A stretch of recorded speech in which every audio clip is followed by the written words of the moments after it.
Yellow Jackets shout-out announced over the speakers during tonight's game.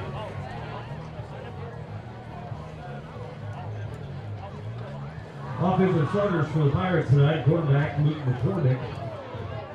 The fullback is Gage DePay. Receivers are Kyle Langton, Danny Giles, Tegan Asbury, TJ Stormott. Left tackle is Luke Trenzo. Left guard is Elijah Frank. The center is Eric Campos. The right guard is Ethan Kinnan. The right tackle is Ben Kirk. And the tight end is Ben Matthews.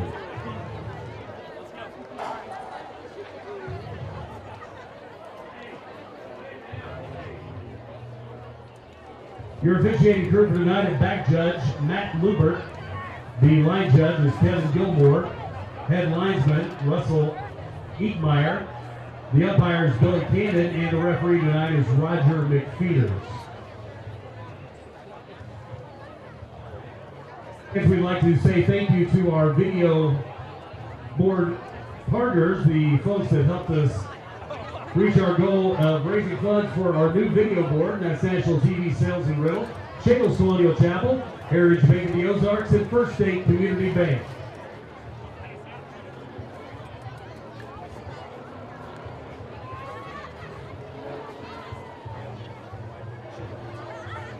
Now, fans, if you'll turn your attention to the field near the 50-yard line.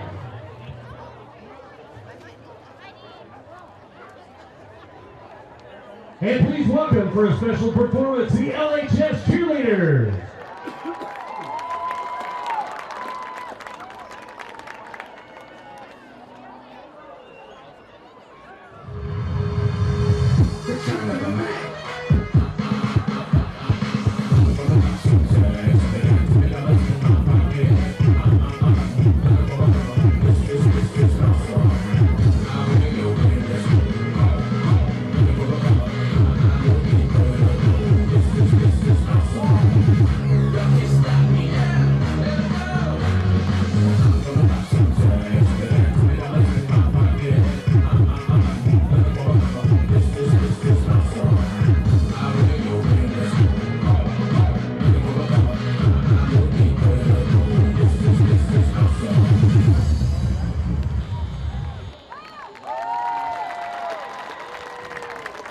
Let's hear it again for the LHS Cheerleaders.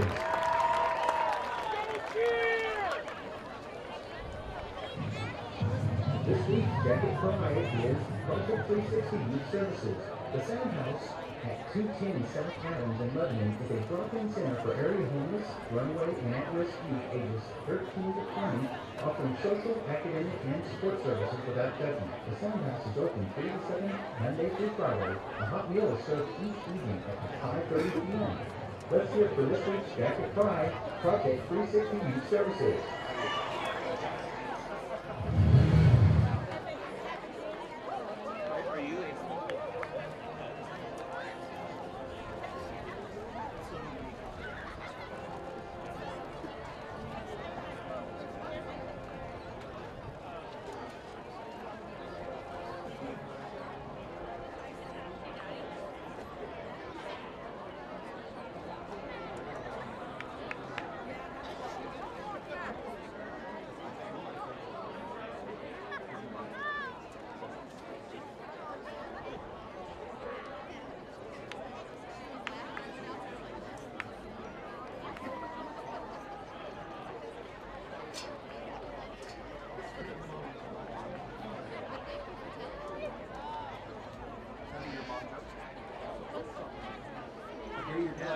Feeling the rain down there.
Fans, at this time, if you'll please rise and remove your caps as we honor America tonight with the playing of our national anthem.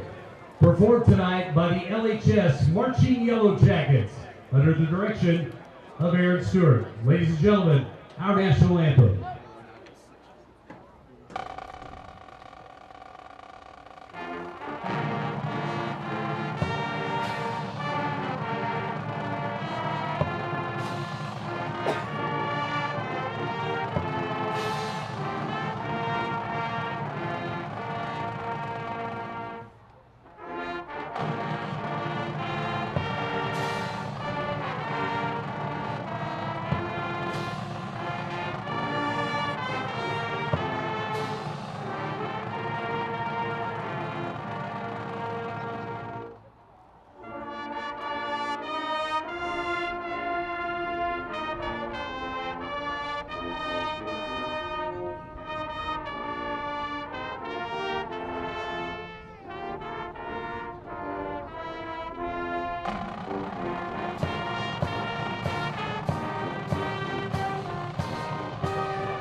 Hello and welcome. Thank you for tuning in to our district semifinal broadcast here on Jacket Nation Sports. I'm Alex Boyer, and alongside me, Mike Flanders. We have the Class 5 District 6 semifinals here tonight at Jacket Stadium as the number 1 seed Lebanon Yellow Jackets get ready to play the number 5 seed Branson Pirates.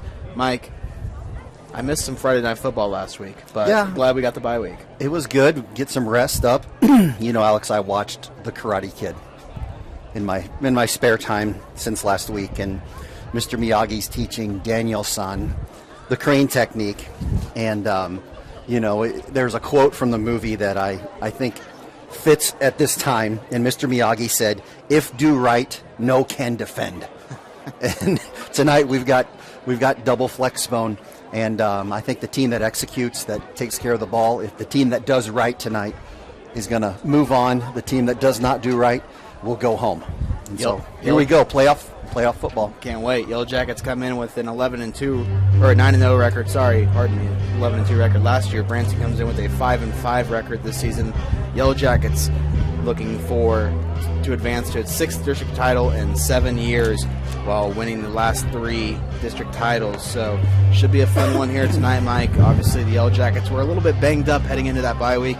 Sounds like from reports from the coaching staff, sounds like a lot of the guys got a bit healthier and should be good to go tonight. But, you know, coming into this game, Lebanon averaging 47 points per game on offense, while the defense is allowing double-digit points for the first time all year, giving up 10 points per game. The Pirates come in averaging 21 points on offense and allowing 25 points per game on defense. Yellow Jackets defeated the Pirates last year in the Class 5 district quarterfinals 40-0, and it was just the second time that those two teams had met, with the first time coming in 2017 in the district playoffs, where the Yellow Jackets were victorious 50-22. So, Mike, we saw this team, this same Pirates team, at the Jamboree in August, and obviously they've came a long way with Aaron Hafner, second-year head coach. They won just one game last year, and for them to have 5 wins this year in a tough conference like the COC, that says a lot about his coaching ability and the guys that he has on that football field. Yeah, for sure. If you look at the playbooks, they do look quite similar between the Yellow Jackets and the Pirates. And as you look at the characters, though, it's way different. You know, they've got a junior quarterback in Luke McCormick and Gage Dupree, and they're kind of the battery that we're going to see. The playbook is identical, but on the field it looks a little different. So the battery, again, quarterback, the fullback, will determine everything tonight. You know, this Branson team's a little bit better. To me, their best plays running on the outside, the option, and that's where the Yellow Jackets excel. So it will be strength versus strength tonight in second round of district playoffs, Yellow Jackets and Pirates. So the Pirates take the field here at Jacket Stadium. Mike, let's talk a little bit about that Week 9 game at Rolla a few weeks ago for the Yellow Jackets. Lebanon clinching their third straight Ozark Conference Championship, and turns out the final Ozark Conference Championship ever, so obviously a big accomplishment there for Lebanon. Yellow Jackets ran 50 total plays, were 5 for 5 on third downs, had nearly 400 rushing yards and 432 total yards.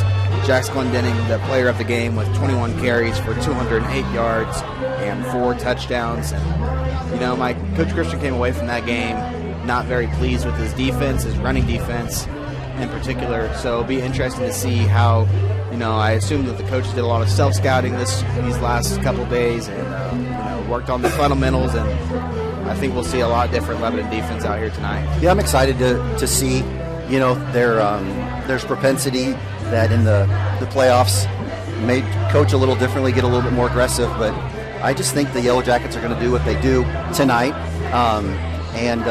You know, last week or 2 weeks ago, we did have one turnover, and you know, it was a great game, but an emotional night for everybody as we maybe celebrated the last Ozark Conference Championship. We'll probably talk more about that later. Yeah. But you know, the bye week, you have to approach it differently as a coach. You know, so we'll be curious to see if the Yellow Jackets come out aggressive and ready to go, or what kind of rust we may have to knock off to start the game off, because we started off hot almost all year long.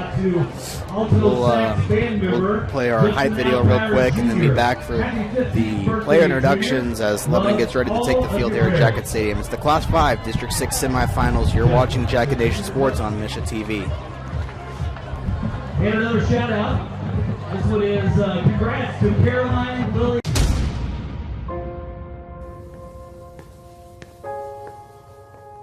The team, the team, the team. That is why we are all here tonight. Think of the great moments of excitement and exhilaration that come from a team. But for a team to bring you those moments, everything matters. Every early morning workout matters. Every rep matters. Every block, every tackle, every inch matters. And the only thing that doesn't matter, the individual. Moments are created and shared collectively. Herb Brooks said it best to his 1980 USA hockey team. Gentlemen, the name on the front of the jersey is a whole lot more important than the name on the back. Think of that moment. No one remembers the names, but everyone remembers the moment. They remember the clock ticking down, USA echoing around the rink, and the final buzzer, victory.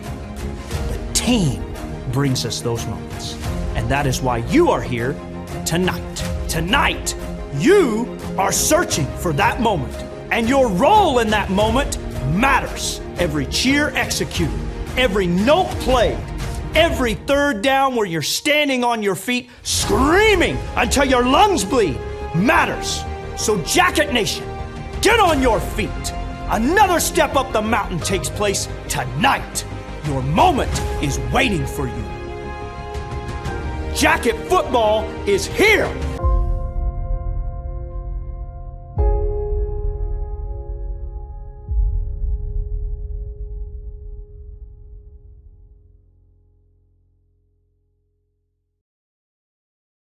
Echoing around the room, and the final buzzer, victory.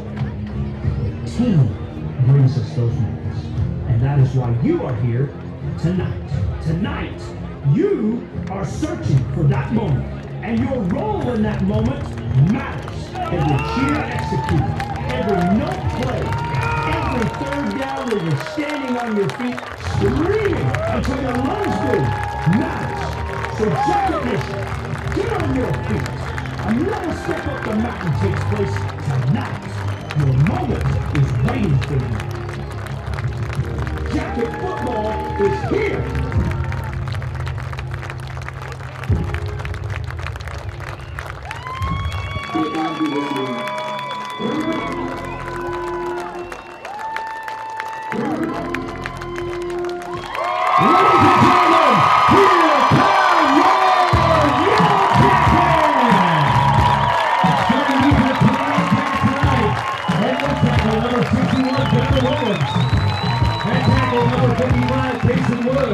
The defensive ends, number 71, Mason Hendricks, and number 63, Thomas Howe. The linebackers, number 36, Jack Slindy, number 28, Avery Scars, number 22, Brayton Christian, and number 7, Nick Allen. At safeties, number 14, Drew Bowie, and number 17, Griffin Jones. And the corners, number 3, Abe Allen, number 8, Cannon Roark, and number 1,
Just about 4 minutes until kickoff here in the Class 5 District 6 semifinals between the Lebanon Yellow Jackets and the Branson Pirates.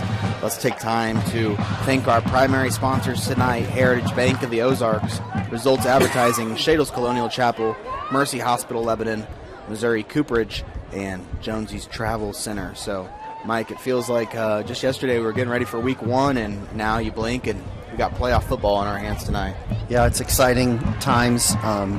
And this is a big game for the Yellow Jackets to start their run, you know, and with a new conference opponent that we'll be seeing. Well, they left. They did leave. They're headed to the Ozark Mountain Conference. So an Ozark Mountain Conference opponent. They're probably the largest school in the Ozark Mountains then, right? Yeah. Weird how that works. But the Yellow Jackets come into this game with a 9-0 record and checked in at number 4 in the last regular season Class 5 state rankings as the captains for the Yellow Jackets get set to walk to the center of the field.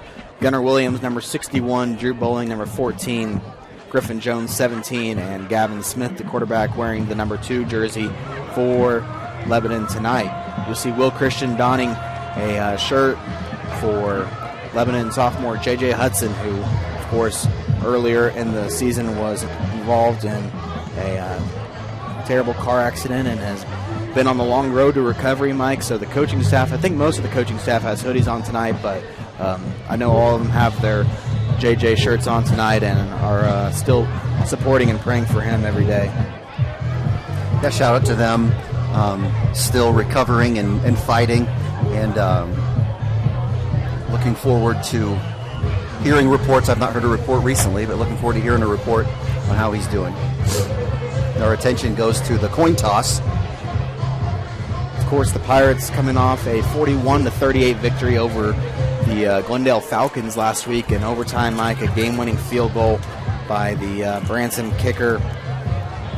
And I believe that was Dane Eford. So obviously a big leg on him. I know that coaches were telling me that he's nailed a 50-plus yard field goal this year. So that will special teams might come into play tonight. Obviously, Lebanon has a weapon of their own in Rhett Rose, but the Pirates with Dane Eford also with a special talent as well. Yeah, Eford was all districts last year, and just watching him warm up, he was trying, 45, 50 yards. He was having the wind help him on that side, but I mean they were clearing pretty easily. And Yellow Jackets have won the toss and elect to defer to the second half. Lebanon wins the toss and elects to defer to the second half, so we will see the Jackets defense on the field first.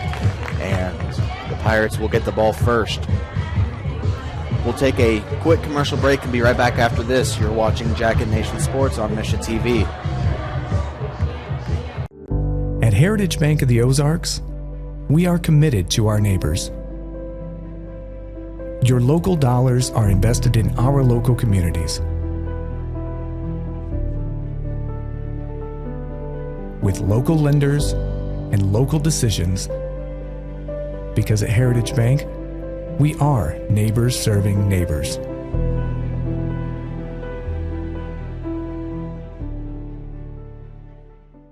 Hey, let me tell you the secret successful businesses already know.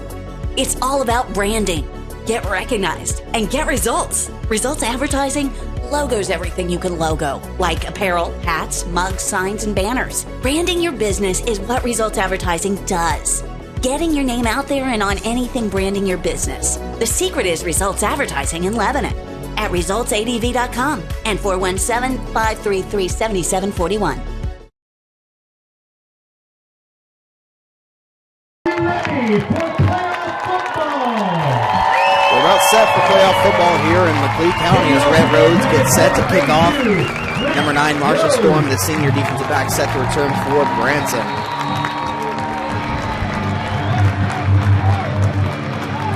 Rhodes sends his kick deep, and Storm will back up and let the ball go into the end zone. So a touchback starts the Yellow Jacket playoff run here tonight in 2023. And the defense will see the field first for LHS coming into this game. Branson with 245 rushing yards per game, Mike, 76 passing yards, and 321 total yards per game. So, like you said, double flex bone tonight from both these teams. Should have a quick game on our hands, but the Pirates do like to throw the ball a little bit more than the Yellow Jackets. And they are starting with the wind in their face. The Lebanon took the wind. And here we go. McCormick hands off. Oh my. Keeps it himself and wrapped up there by Thomas Howell in the backfield for LHS. So good start there. I thought DePay had the ball, and then McCormick last second keep, and Howell read that one all the way. You think we'd have that down by this time in the year? Out of spot the handoff, but our defense was right on it. Let's meet the Lebanon starting lineup tonight for the defense. Gunnar Williams, the senior captain at nose tackle. Kason Woods and Mason Hendricks and Thomas Howell make up the rest of the defensive line. Jax Glendenning, Avery Starnes, and Braden Christian at linebackers, along with Nick Allen, Drew Bowling, Griffin Jones, Abe Allen, and Cannon Roark in the secondary for LHS as McCormick pitches one over to Marshall Storm, who only gets 2 yards there on a big third down upcoming here for Branson. And that's their offense, Alex. They're like us. They'll get those 2-3 yard grinders. And if they can string a couple of those together, they'll give the Yellow Jackets defense all they can handle tonight. Third down and long upcoming here for the Pirates. Just under 11 minutes here in the Class 5 District 6 semifinals. McCormick looks at his play sheet on his wrist and gets ready for this third down snap. Takes it, drops back to pass, looking for Asbury on a slant route, and has him, and Asbury is across midfield at the 40-yard line to the 30, all the way down to the 20-yard line, and breaks another tackle and will go to the house. So a 77-yard pitch and catch by Luke McCormick to Tegan Asbury, the leading receiver for the Pirates, gets Branson on the board here first with 10:31 left. 6-0 Pirates. And Mike, nice job there by Asbury after the catch. And just keep running. Yeah, he kept looking back to see was that Starnes or 28? Yeah. Starnes was after him and kind of kept taking the angle. We thought he had him on the 20, and he slid out. Great execution on the slant there. So a quick start for the Pirates, and Lebanon did a good job on those first two downs to get stops, and then of course the third down touchdown pass from McCormick to Asbury gets the Pirates on the board first. So with 10:31 remaining, it's Branson 7, Lebanon 0. We'll take a quick commercial break and be right back after this.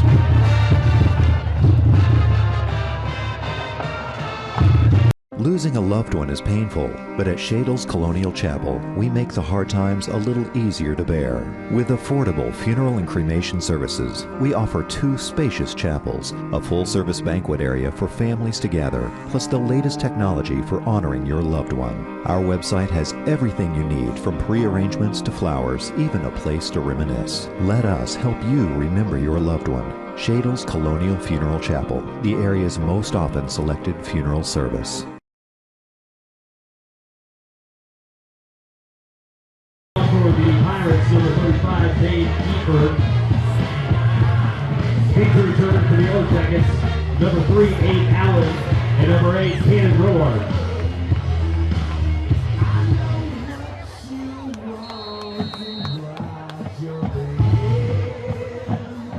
That's the first time Lebanon's been scored on, first all season long, so the Yellow Jackets facing some adversity here early on. And like I said, Asbury with his 7th touchdown of the year. A nice throw there from Luke McCormick, the junior quarterback, as Eifert's kick is popped up to the 15-yard line, taken by Roark, who splits across the 25 and tripped up at the 32-yard line, where we see the Lebanon offense. So, that was nothing magical, Alex. Great execution by the quarterback. We have a team that we thought we were going to have to, struggle with some run game, and they came out 3rd and 7. A great execution pass play for a really long touchdown. So let's see how the Jackets respond. 1st and 10 from the 32-yard line with 10:24 remaining here in the first quarter. Gavin Smith calls Abe Allen to his right and tries a hard count, but the Pirates stay disciplined and don't jump off sides.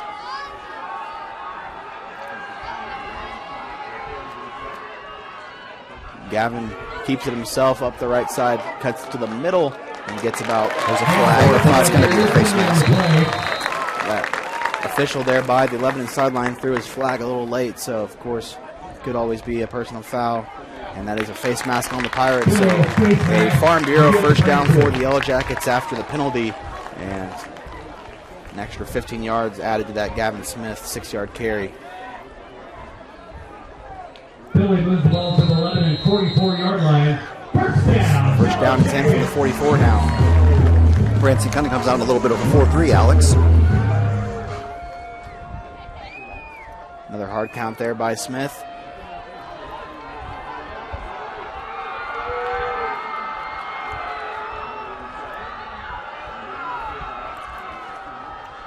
Hand off to Jackson. He put it on the ground, and the Pirates recover. So a fumble there by LHS, and the Pirates take over. And Mike, this is a start that you didn't want to see for Lebanon. And we'll have to answer the bell here early after a first possession turnover. It looked like that handoff there got kind of caught up between Smith and Glendenning, and he put the ball on the ground, and the Pirates able to jump on top of it and have a chance to make a big statement here early on, taking over in plus yardage territory at the 48-yard line. This is the bittersweet part about the bye, Alex. Yeah. I mean, you get your guys healthy, but at the same time, you go a week without playing any sort of football. And obviously, I know that the coaching staff will be talking to the Lebanon offense, and they'll get this figured out as McCormick comes under center now for Branson. Hands off to DePay, who tries to go up the middle. Nice job there by Nick Allen, who met him in the middle. Mike, usually we see Nick Allen with his hand on the ground as a defensive end, but tonight the coaches want him there at the middle linebacker, outside linebacker position a little bit, and so far working to success there with Allen as he comes up the middle and stuffs DePay for about a gain of 2. Tackle made by number 71, Mason Hendricks for the Yellow Jacket. And as we expected, Alex, the clock's rolling a bit. 9 minutes ticking away at the 9-minute point with the play clock down to about 15 seconds in their flex bone. McCormick hands to DePay again, who almost broke a tackle, but ran into one of his offensive linemen and gets a gain of about 5. So a 3rd down and 3 upcoming for Branson. We'll meet the Branson offensive starters real quick. Luke McCormick, the aforementioned quarterback, Gage DePay at fullback, Kyler Langton and Danny Giles at slot back, Tegan Asbury and TJ Storm at the wide receivers, and a young offensive line for the Pirates with Luke Tranzo, Elijah Frank, Eric Campos, Ethan Kennan, and Ben Kirk making up the Pirates offensive line. So 3rd down and 3. Branson lines up, and McCormick keeps it, and lunges forward. I don't think he got enough there for the first down. A little bit short, it looks like, on the Looks like it will be a 4th down upcoming for the Pirates, and undoubtedly we'll see Aaron Hafner go for it here. 4th down and call it about 1. 4th down.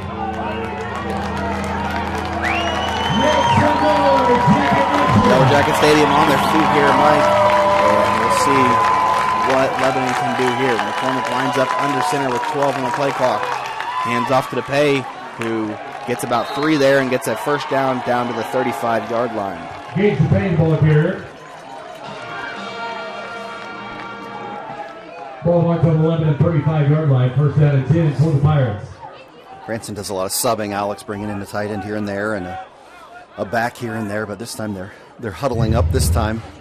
Chad DePay, Gage's father, took over as the Branson offensive coordinator this year after spending a lot of years at Ozark. So DePay's moved to Branson and now having a lot of success for the Pirates this season. First down and 10. McCormick pitches to the left side. That's Storm, who cuts up the field and gets about 6 there. Starnes got a shot out and made him cut it upfield, Alex. But great execution there. They picked up, 8 yards? 7.5, 8 yards on that. Yeah, first down. Second down and 2. Second down and 2 as we approach under 7 minutes to play here at Jacket Stadium. If you're just now joining us, the Pirates got the ball first hit. Tegan Asbury on a 77-yard receiving touchdown, and the Yellow Jackets fumbled on their first possession, and the Pirates are now currently on their second possession as DePay takes the handoff on second down and gets enough there for a first down easily. So this Lebanon defense has to answer the bell, Mike. Obviously didn't get much rest after that first drive with the Yellow Jackets putting one on the ground, and Lebanon kind of in some unfamiliar territory here, so it'll be interesting to see how they respond. Yeah, on their heels a little bit, rightfully so to start, and Branson's putting together a drive as they're 2 yards from the red zone. Again, the wind's in their face in the first quarter here. But it sounds like we've got a timeout. Yeah, Branson has to use their first timeout. So we'll take a quick commercial break and be right back after this. It's Branson 7, Lebanon 0 in the Class 5 District 6 semifinals. It's a beautiful morning, Scotty, and we have an early game today. That injured list, it's getting longer by the minute. Not to mention, there's apparently a nasty virus sweeping through the locker room. Yeah, but these players, they're in good hands. All of them need to feel their best this season, Scotty. Yes, they do, Jack, because this team is on track to win it all this year. Every day, Mercy's team is ready to take care of yours, bringing you the care you need now. Find out all the ways to access Mercy at mercynow.net.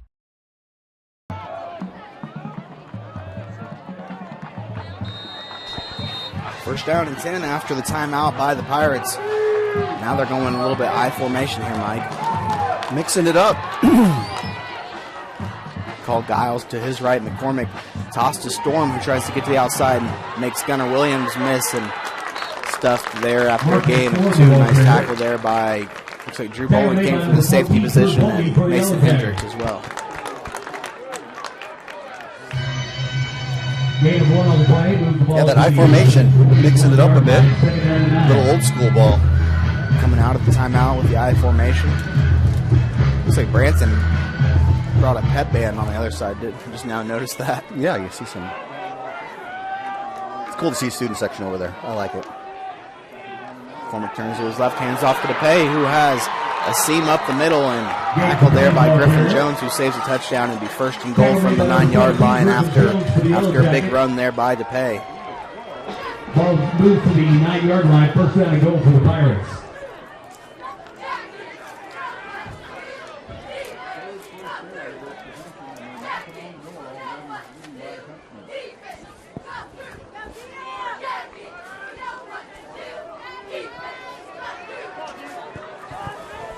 More I formation here from Branson. Might go back to that slant. TJ Storm lines up to the left side and hand off to DePay. Nice tackle there by Avery Starnes to bring him down after a gain of about 3. So second down and goal from the 5 upcoming, about the 6-yard line upcoming for Branson. Simple, just a little bit of power offense there, Alex. Of course, we mentioned that Branson has a special teams weapon and kicker Dane Eford, so it'll be interesting to see if they do get to a 4th and goal, if they would just sit him on for an easy 3 points, or if they, you got a chance to really put Lebanon in a position they've never been before. You got Storm at wide right, and kind of a tight end action going to your left. Hand off to DePay, goes up the middle, and bounces into the end zone for a Branson touchdown. 13-0 Branson with 4:22 remaining in the first quarter. So DePay scores, and not time to sound the alarms quite yet, Mike, but the Yellow Jackets will definitely have their biggest drive of the season upcoming here in the first quarter as DePay gets into the end zone for his 6th time this season. Dane Eford on to attempt the extra point for Branson. Eford will come on to attempt the PAT.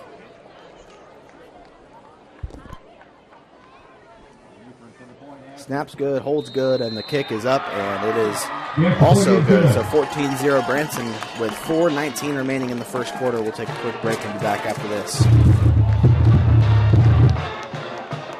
Jonesy's Travel Center is located at 2031 West Elm Street in Lebanon.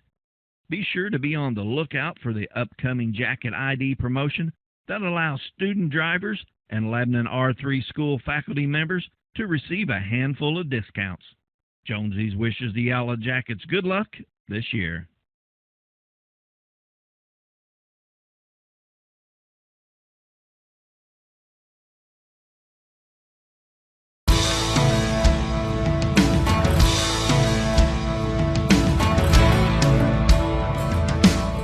Success isn't owned, it's leased, and rent is due every day. The harder you work, the harder it is to lose. Success, nothing less. Win the day. Shine bright on scene. Bring the heat. Team is everything. Leave it all on the field. Let's roll. Missouri Cooperage proudly supports the Lebanon Yellow Jackets.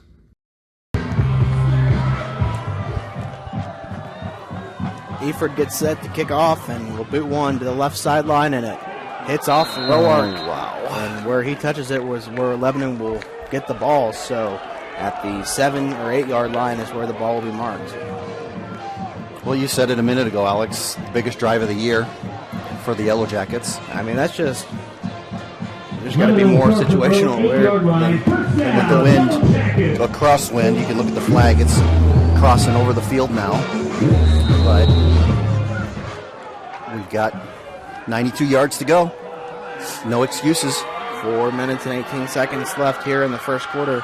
Smith looks over to the sideline, gets the play call from Brian Summer.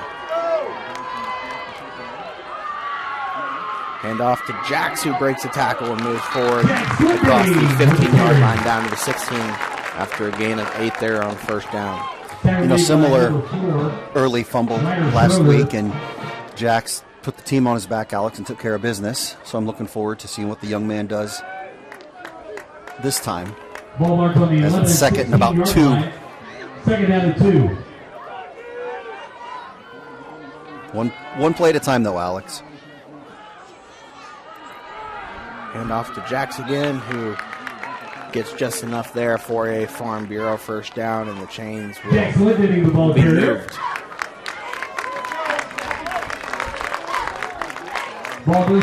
Need something to wake this crowd up a little bit, Mike. Yeah, cheerleaders are doing their thing, got some music going, but I think a little shock and awe going on. And so now from the 20-yard line, first down and 10.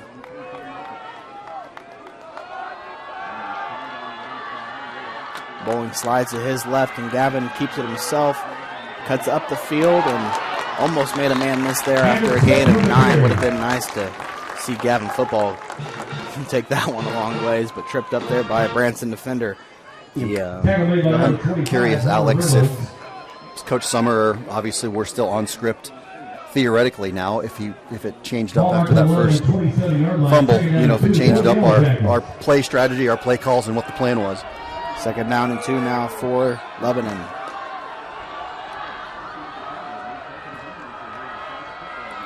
Smith again with the quarterback power. Tries to cut it back upfield and slips. That's the second time I've seen Gavin do that now this game. So, but we'll take the first down. A Farm Bureau first down for Lebanon. And let's take time to meet the Branson defense. Skylar Slayton at defensive end. Giovanni Kreiser at nose tackle, along with Xavier Albers-Milstead, the junior. Alex Lewis at defensive end, along with Gage DePay, Jaden Finkbone, and Will Funderburk at linebacker. Hunter Reynolds and Marshall Storm, Ryder Schroeder and Zaire Farrell in the secondary tonight for Branson's defense. Toss now to Jax, who makes a man miss and gets across the 40-yard line to the 50 and tackled from behind at the 45-yard line. It was a horse collar tackle. Not a play. A very safe tackle there by the Branson defender as he just kind of rode Jax's back and brought him down. The only way he stopped him was by piggybacking on, and they face masked the call there, even though it looks more like a horse collar from up here. Yeah, as that one NFL ref would say, he was giving him the business. So another 15 yards added on to the end of the run there by Glendenning, and a Farm Bureau first down for LHS. And that's the play that you need if you're Lebanon, Mike. Yeah, the crowd's a little bit fired up, and get another Farm Bureau first down as Jax goes up the middle. And jumps over his offensive line there and brought down after a gain of 3, tackled there by Javen Finkbone, the senior, who is also a key part to this Branson offense, has 205 rushing yards and a touchdown on 37 carries. Ball marked on the Branson 20-yard line. Second down and 8. Little pass here soon. Just one wide receiver out now for Lebanon. Hoyt Honey lined up to the left. Gavin keeps it himself. Good read there by Gavin. Gets 4 or 5. Brings up a third down and manageable. This might be the biggest third down of the year for us. Yeah, well, it'll be 4 down territory. But it'd be nice. Pull out a screen here. What are you thinking, Coach? Just let number 2 or 36 do his thing and just go get that first down. No questions asked. 24-yard line. As we now reach just about under a minute here in the first quarter. And typically we like to sweep in this situation. We'll see what Summer goes to. It's a turn and handoff to Jackson. He cuts across the 15 down to the 13-yard line. Tackled on the play by number 25, Hunter Reynolds, the sophomore defensive back. So another Farm Bureau first down for the Yellow Jackets, and Lebanon cooking with some fire here on offense. 14-yard line, first down, Yellow Jackets.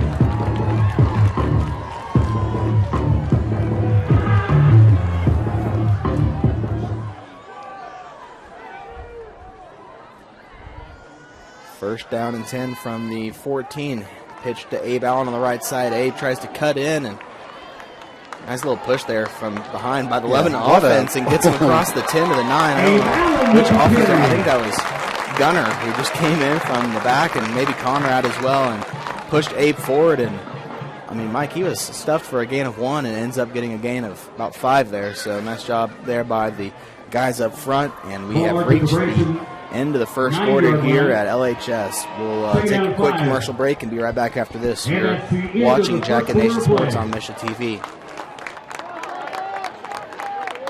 Pillar Insurance is your locally owned, independent insurance agency, providing business, personal, and farm insurance to the Lebanon community. Call Jason Russell or Gary McClure at 417-532-6050 for your insurance needs. Pillar wishes Lebanon football good luck this season.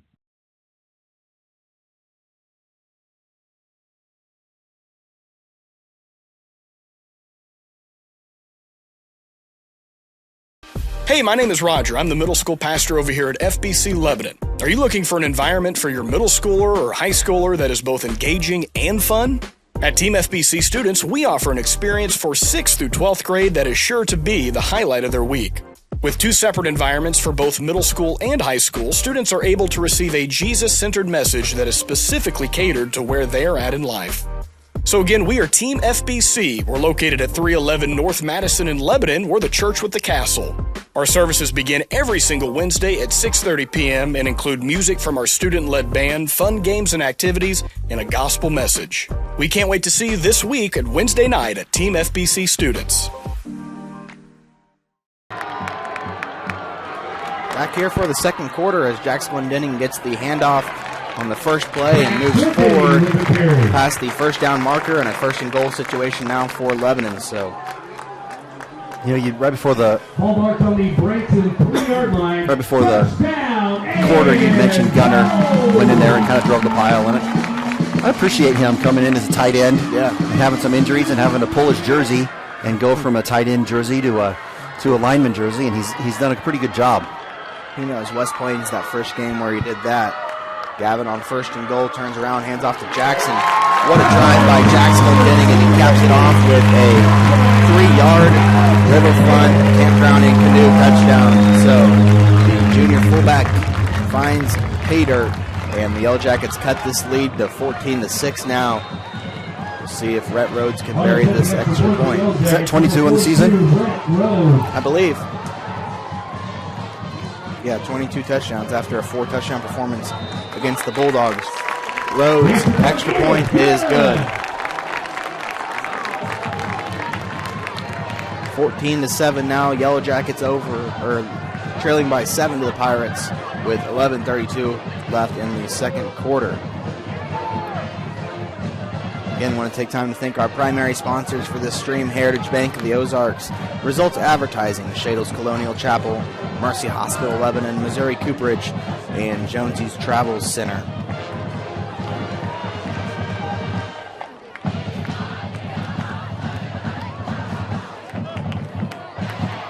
So coming into this game, Jacks with over 1,500 yards rushing and added a big drive there, a much-needed drive for this Lebanon offense, and cut the deficit in half. Now we got to see if this Yellow Jacket defense can get a stop after the 11-play, 77-yard drive took up 4 minutes and 46 seconds. Yellow Jackets go 77 yards, sorry.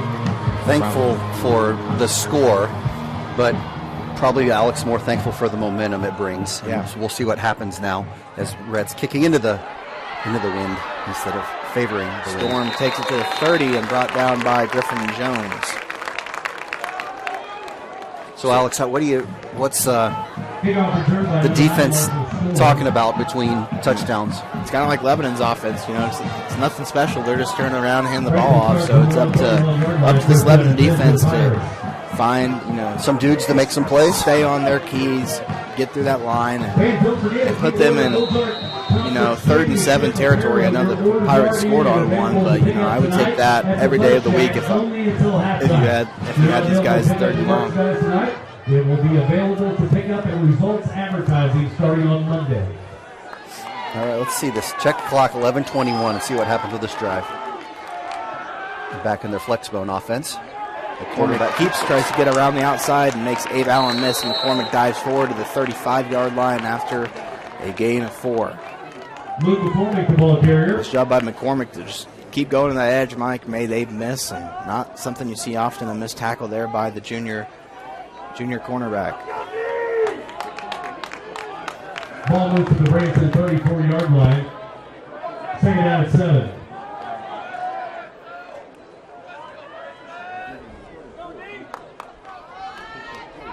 Second down and 7 now for Branson.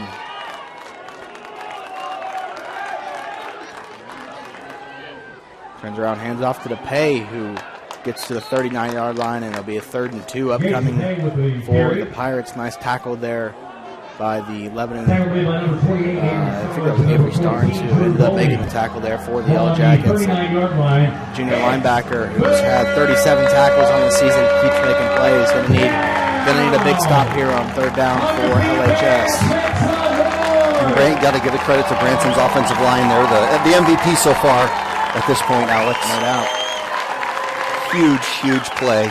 3rd and, call it 3 from the 39-yard line. They come out in the I versus the flexbone. Pitch to Storm, who tries to go on the left side, breaks a tackle down at the 45-yard line after a tackle there by Starnes. So Storm wasn't really mentioned in the starting lineup by the coach or anything, and he just kind of came out here and made some plays so far to start the semifinal game tonight. So fresh set it down for Branson.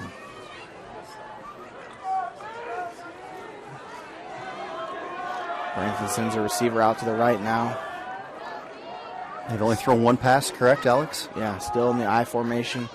McCormick keeps it himself, spins off a wimpy tackler, and goes to about the 48-yard line. So bring up second and about 7. Getting ready to cross over into Yellow Jacket territory. 48-yard line. And this Branson offense is just patient. Taking what they can get, just like Lebanon does on their offensive drives. And Branson started with the ball, converted early on, and has made the plays when it's mattered most tonight. McCormick calls Giles to his left, turns around, handoff to DePay. No, McCormick keeps it, and the ball was on the ground.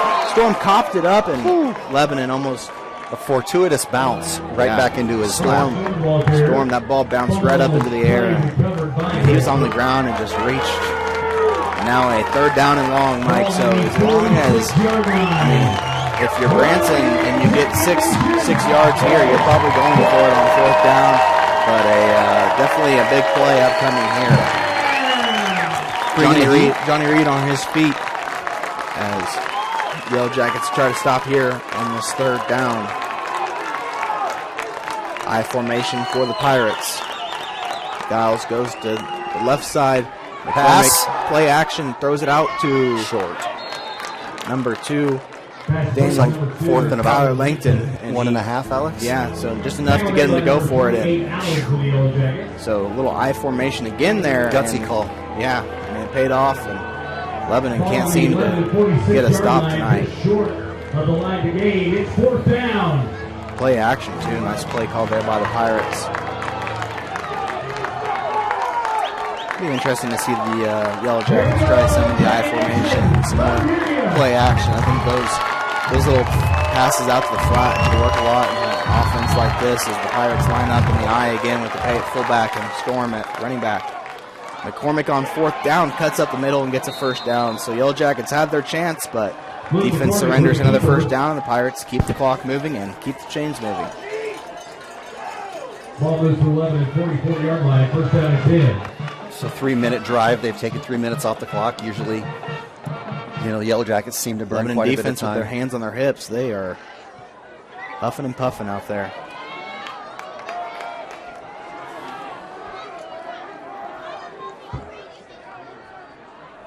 McCormick pop pass out to the left, and another missed tackle by Lebanon. It's going to be a long night, Mike, if the Yellow Jackets can't figure out how to wrap up these Branson offensive skill players. Storman on the reception there. 2nd and 5.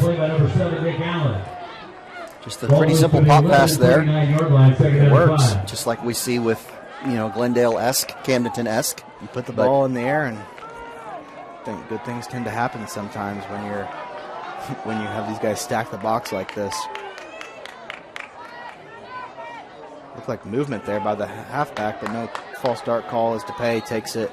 It'll be another third down and manageable for the Pirates. So 3rd and 1. They're going to go with McCormick or DePay here and probably move the chains again as the Lebanon defensive line cannot generate any sort of pressure up front on this Branson offensive line.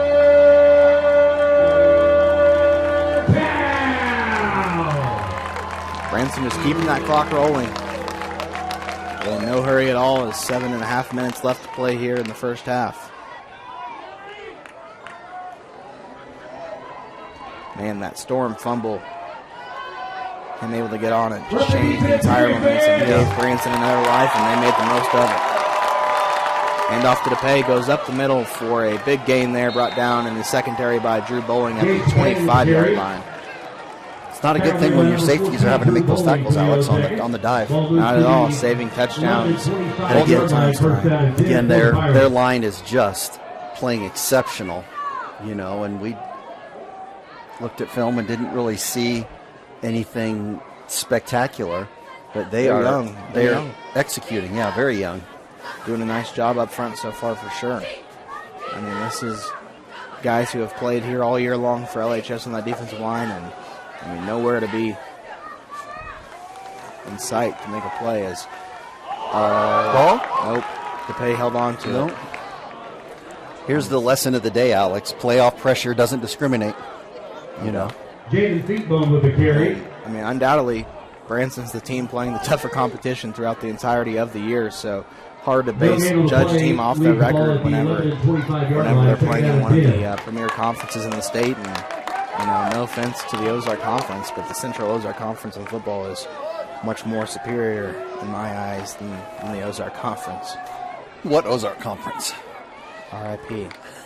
McCormick, second down, pitch to the left side. Storm has a hole. Nice block in there by the Branson wideout, number 2, Kyler Langton. And another long second down carry, Mike, and might be enough to move the chains. It's a little short. They've not moved.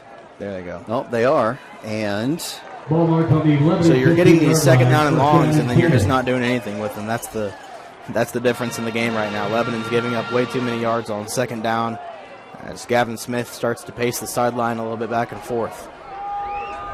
I mean, this is going to be all hands on deck, Mike. You're going to want your best players on the field. And now a handoff to number 8, Javen Finkbone, replacing DePay there for a play as DePay comes back in after a 3-yard run by Finkbone. Ball marked on the Lebanon 12-yard line. Ball on the Lebanon 12-yard line, so second down and 7 here for the Pirates. And just nothing complicated, just line up and fire off the ball. Turns around, hands off to DePay, and nice tackle there by, I think that was Nick Allen who made the stop there. 7, Nick Allen. So what, 3rd and 3? They're down and 3. They're running twice for sure. Might not even need to run it twice.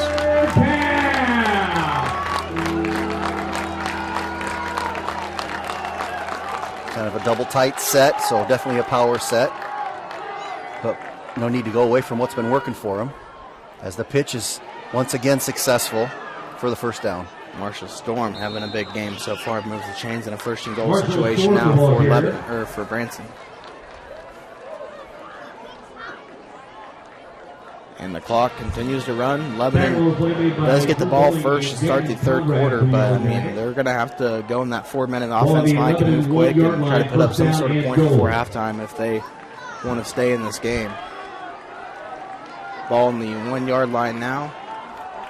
McCormick lines up under center in the I formation, handoff to DePay, who walks into the end zone. Easy touchdown, Pirates. So DePay scores his second touchdown of the game, and this Lebanon defense is getting gashed tonight, and it is now 20-7 with 4:27 remaining in the first half. Eford will come on to attempt the extra point, and we'll see what the Yellow Jackets offense can do. It's just weird having another band play their fight song at your stadium. Can I say that? Number 35, Dave Eford.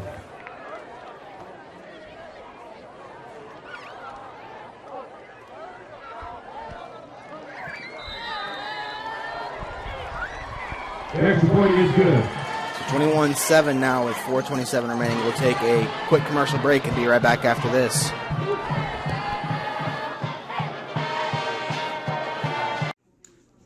This is Steve with Night Auction Service. When things change in life, you have a choice: adapt or get passed by. For Night Auction, that change was going to online auctions. Bid from the convenience of your chair. Marketing is no longer to a couple of counties. It's now nationwide.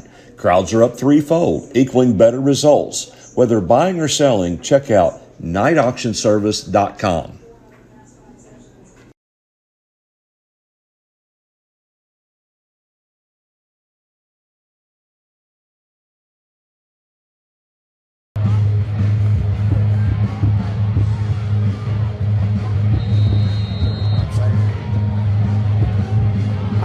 Eford will do the kicking now for the Pirates. 2 guys back to return, Roark and Abe Allen for LHS. Pinching in a little bit. Be interesting to see what's coming. There you go. Got the wind at his back, so it should be a touchback.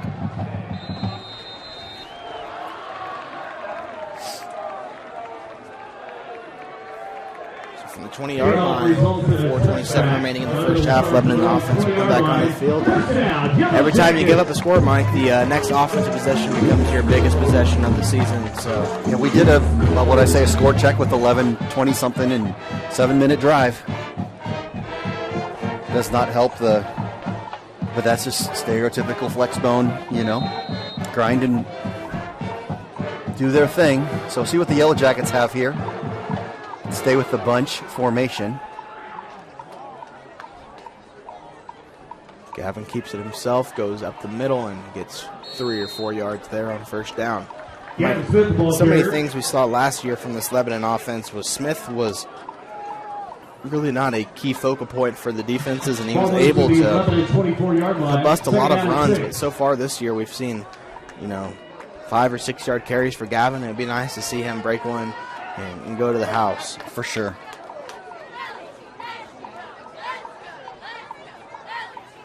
Gavin keeps it himself, cuts up the middle, breaks a tackle. On command, Alex. Across the 30, tackled at the 40. Took a good hit, too. Yeah, number 8, I think that's Finkbone, who came in and made a stop and saved a lot of big yards there. Tackle made by number 11, Gage DePay. Ball moves to the 11 and 40-yard line. First down. Little sense of urgency for the Yellow Jackets, Alex. I would be surprised if we didn't see that. Haven't seen a patch yet, though.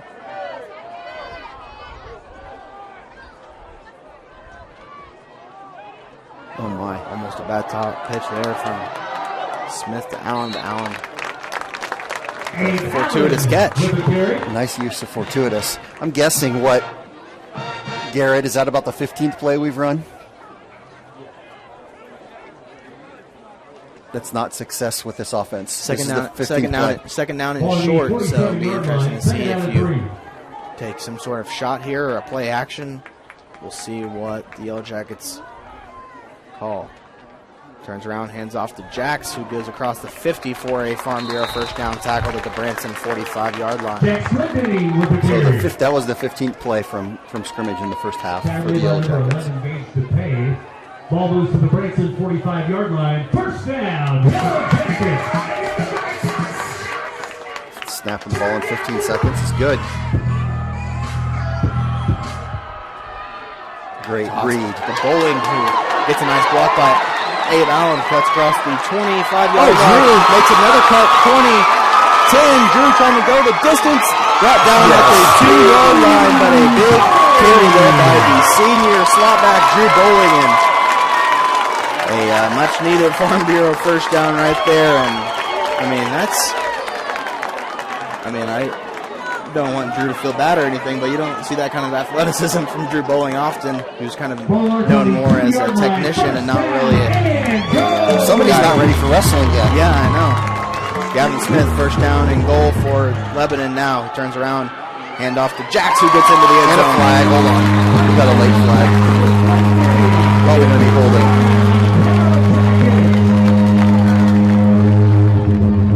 Face mask, Jax is signaling. Apparently that's the only way they can try to bring Jax down. It was odd. It didn't look like he got touched at all, so it must have been. All right. Well, he scored. A little bit of life. 2:06 left. We'll see what Branson's 2-minute offense looked like. And we did say earlier in the broadcast that they do throw the ball more than the Yellow Jackets, so they're kind of built more for that 2-minute offense. That touchdown's brought to you by Riverfront Campground and Canoe as Rhett Rhodes gets ready to kick the extra point. Oh, we got some offsides. Got to be. Does that change the call, Alex? No, because you still have the face mask that you're taking on the kickoff. But if they go half the distance, do you play a numbers game and go for it? Lebanon will send their offense back onto the field for a 2-point try. And why not?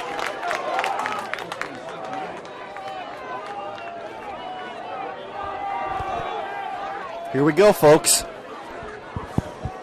Got a thumbs up from Garrett. He likes the call here. Garrett, Coach, you like the call? Yeah, if we can't get the 1.5 yards.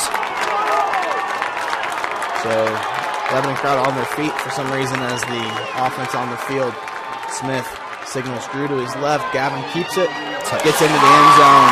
So the big 2-point conversion there by the Yellow Jackets cuts the deficit to 15-21 with 2:06 remaining in the first half.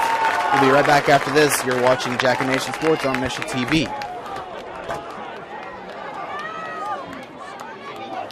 Whether you need a routine maintenance check or an emergency repair on a heating or cooling unit, we are available to handle all of your heating, cooling, and ventilation needs. We continually strive to exceed expectations by ensuring that each client receives the very best service. Call today at 417-532-6239 and go Jackets!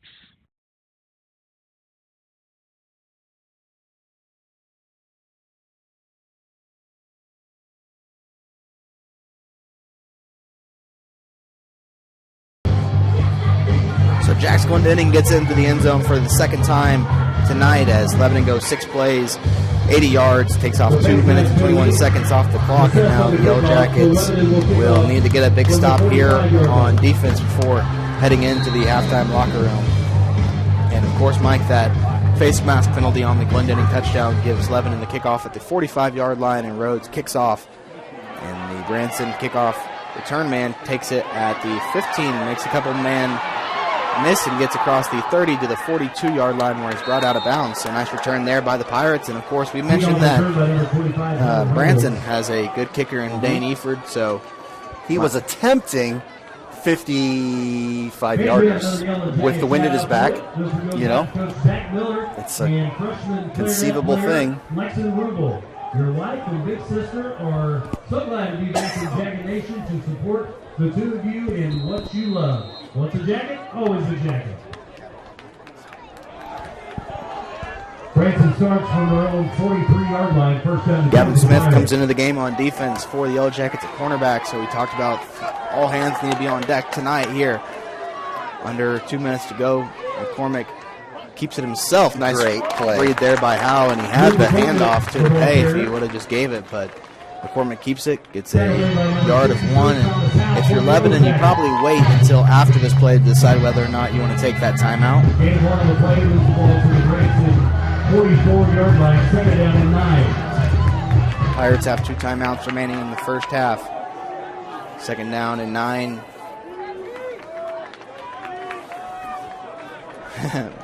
Now Branson taking their time getting lined up to the ball.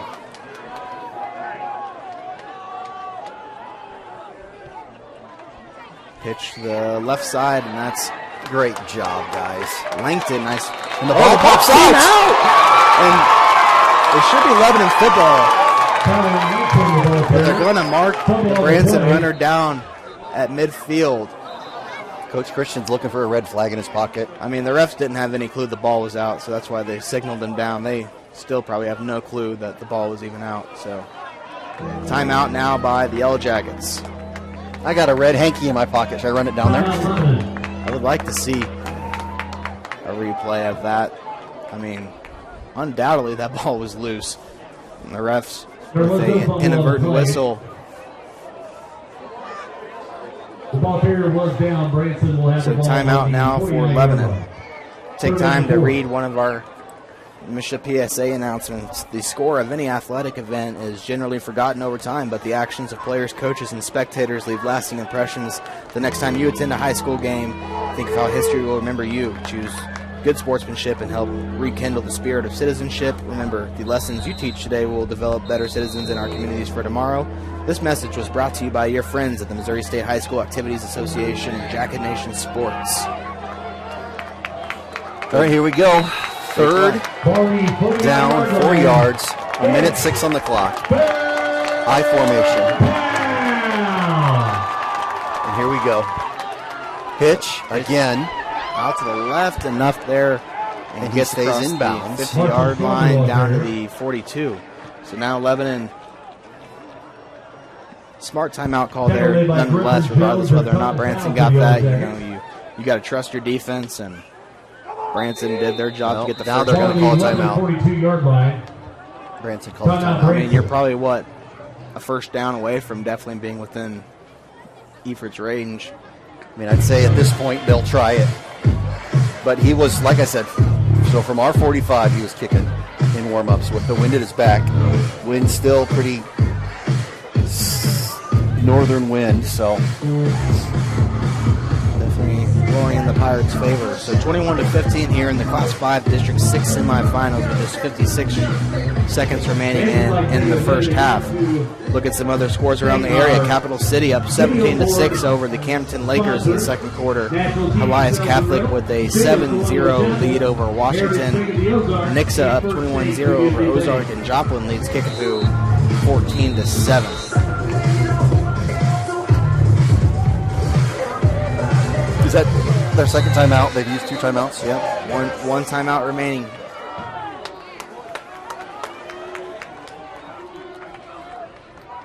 Fakes the handoff, there looking, it is, and he's open. Deep, and just overshot him there. Gavin Smith was burnt. Tegan Asbury, the junior wide receiver, who's already scored once tonight, had a man beat. Sorry about that. Graven Chrysler in Lebanon. Great call. To you as well. It's a big play for Lebanon, though, to force the incompletion. Time stops. You don't have to waste a timeout. Now you get to see what you're... I mean, if you're Branson, you're probably going to try to do the sweep or do something to pick up about 6 yards. To get I would in say that Lebanon's probably done taking timeouts. Just my guess. You know, you got to just take the bullet. You're going to be down 6 going into halftime if it stays like this, so you got to take what you can get.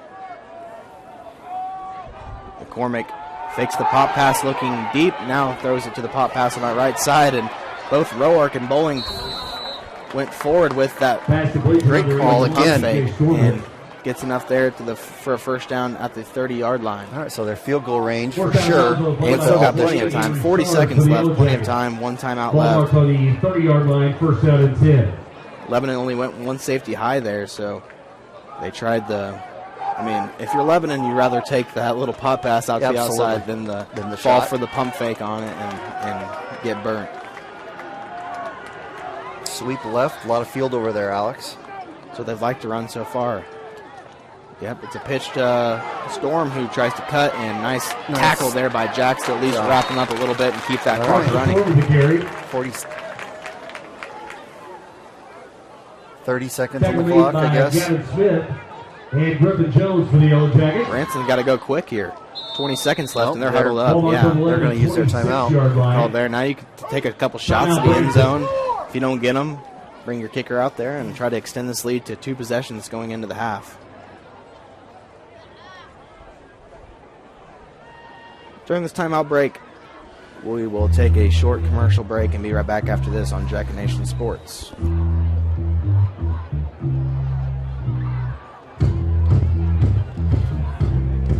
If you're looking for a new home, an investment property, or to explore the area, Century 21 will help you find exactly what you're looking for.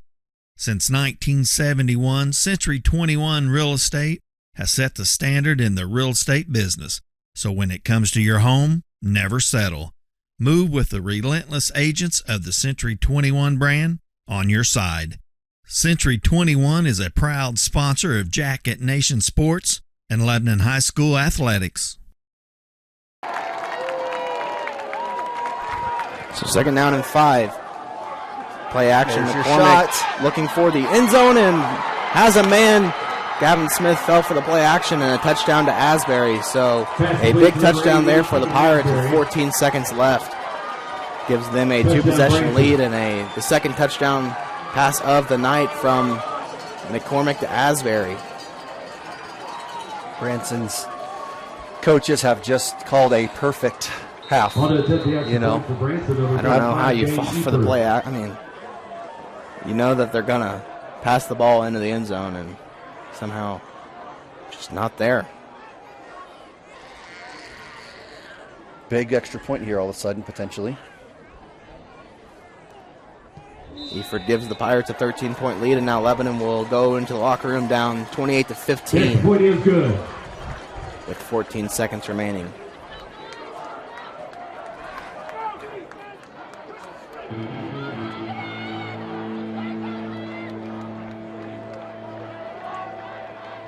There's something momentous happening at your local Gravely dealer. A special sales event on the greatest American-made lawnmowers to ever tackle the turf. You'll find special rebates of $250 to $1,000 on select Gravely models. All that impressive Gravely ingenuity and rugged construction complete with an equally impressive rebate. It's more than momentous, it's momentous. But hurry, this momentous sales event is for a limited time only and only at your authorized Gravely dealer. Gravely, built to mow the distance.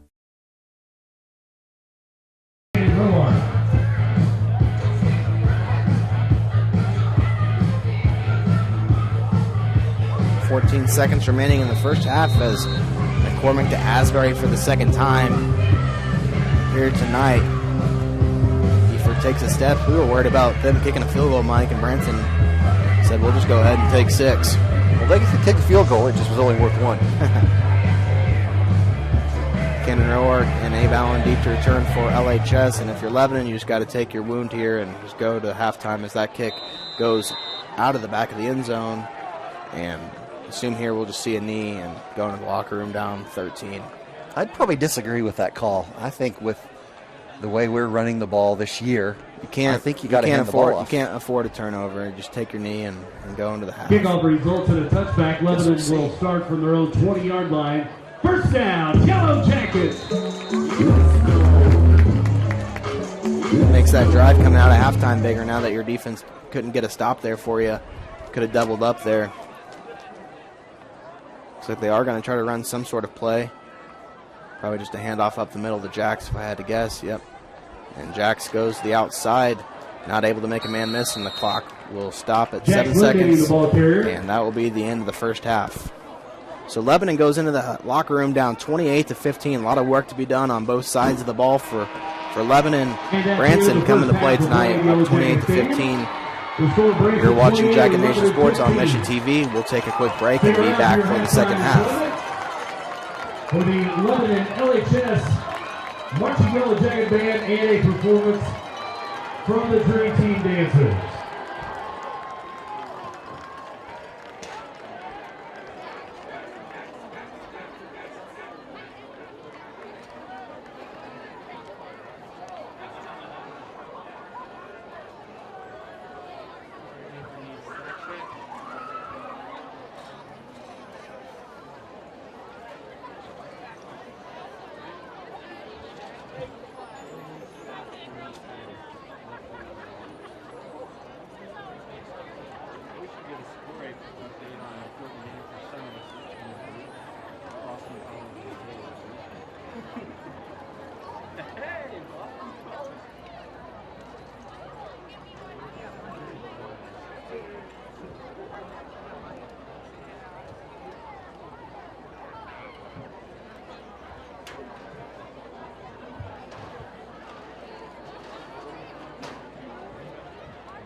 Good evening, Yellow Jacket fans. For your halftime entertainment tonight, we are proud to present the 160-member Marching Yellow Jacket Band. The band is under the direction of Aaron Stewart, Ben Todd, Laura Mudge, Tony Lucas, and Heidi Benny. Our color guard instructors are Tori West Staples and Maddie Dexter. The band competed in their final competition 2 weeks ago at the Carthage Maple Leaf Festival, taking home first place in class and parade, first place in preliminary competition, first overall in finals, many caption awards, as well as the coveted sweepstakes trophy for best overall band of the day.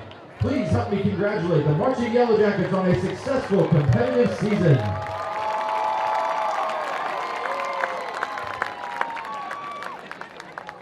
Our show this year is entitled Through the Wicked Wood, featuring music from Franz Schubert, Samuel Barber, Ludwig van Beethoven, and Billie Eilish.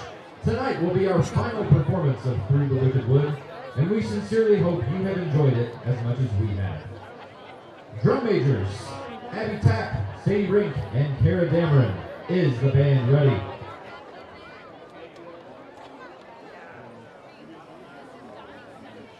Lebanon Band, you may take the field.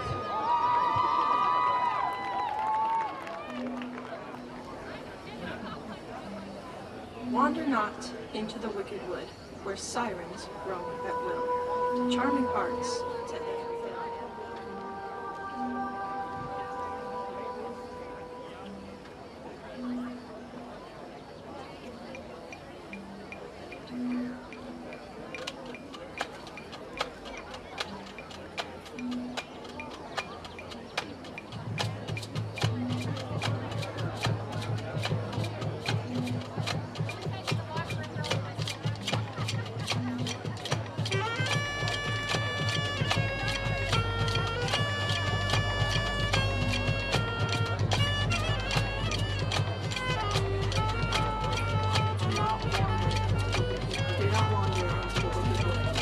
Do not wander into the wicked wood. Do not wander. Do not wander into the wicked wood. Do not wander into the wicked wood. Do not wander into the wicked wood.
Upon a rock beneath a birch, a siren sings her song. The visitors ran quickly to her side, in her eyes, gazing.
A siren sang her song. The visitors ran to her side. Her intentions not prolonged, forever trapped inside.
Do not wander into the wicked wood.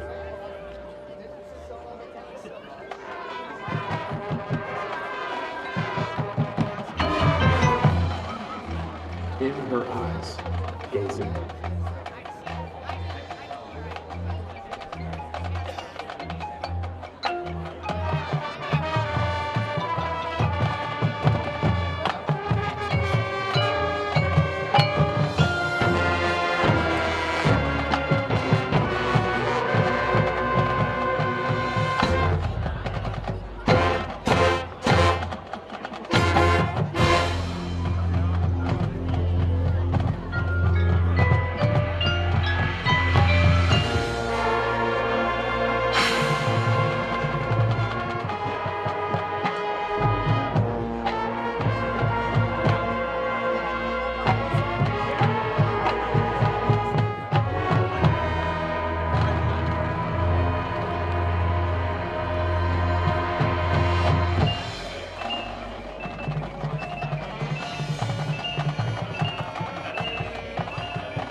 Now fans, if you'll turn your attention to the field, please welcome the LHS Dream Team.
That performance tonight was choreographed by senior Allie Leffler.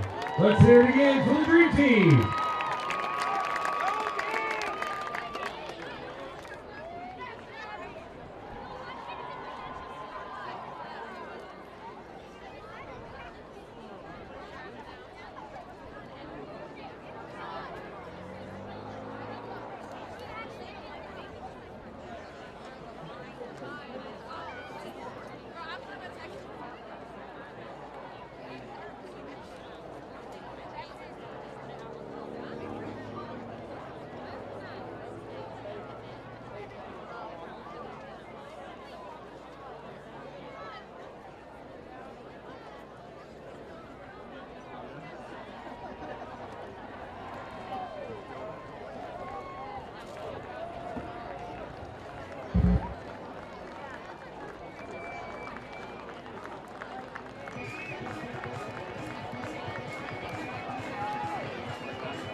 Jacket Nation, let's welcome back to the field your Lebanon Yellow Jackets.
back here at Jacket Stadium for the Class 5 District 6 semifinals between the Branson Pirates and the Lebanon Yellow Jackets.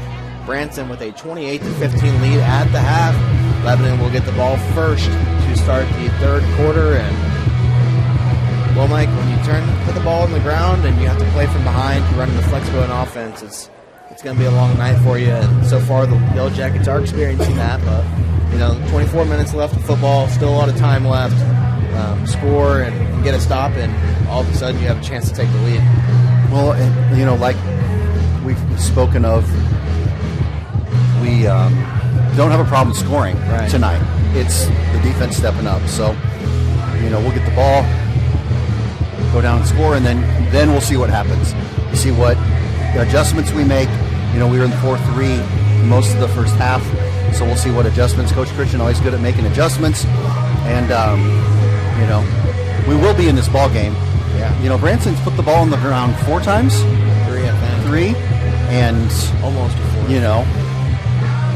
So just got to get one of those bounces to go our way and see what happens the rest of this game. Either way, I mean, when you look at the season that Lebanon's had, they're a team that's definitely built for success, and they have a chance to keep being special. But right now, you got to focus on winning a half of football and seeing if you can keep your season alive. So you got a great senior class that has led well all year.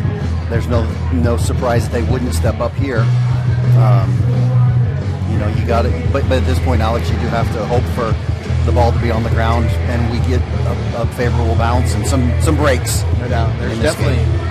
This isn't a team that's going to point fingers at each other in the locker room. They're going to try to find solutions and not create problems. So I think that we'll see what happens these last 24 minutes. But regardless, we have had a great game on our hands between 2 talented teams, and we'll see who's going to be playing for a district championship next Friday night, as we have one half of football left to play here at Jacket Stadium. Eford will kick off, and Cannon Roark and Abe Allen will do the returning for LHS.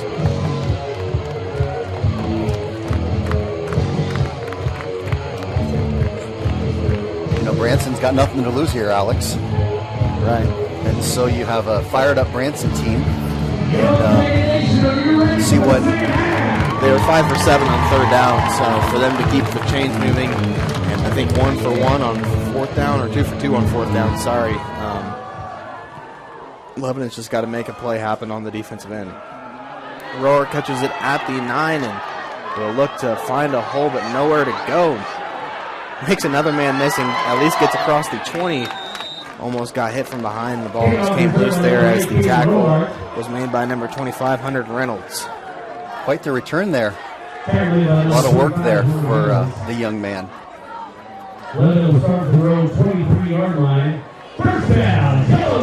Take time. Tonight's game is not only a competitive contest between these two schools, but also an educational experience for the students involved. Because high school activities are about learning life, your friends at Jacket Nation Sports and the Missouri State High School Activities Association reminds everyone to do their part in keeping our hometown sports a positive experience for everyone. On the counter, Jax makes a nice hurdle, or Abe, I think. It's on the counter. So Abe makes a jump over the offensive line, gets 7 yards there, and 2nd down and 3 upcoming for LHS. Take a page out of Jax's book. Yeah. Kudos to this. Again, the defense of Branson will be the determining factor in this game. I think we've always thought offense, but all of a sudden, what's the defense going to do? 2nd down and 3. Gavin keeps it himself. Nowhere to go, really, but keeps churning forward and moves those feet for a Farm Bureau first down, tackled at the 39-yard line.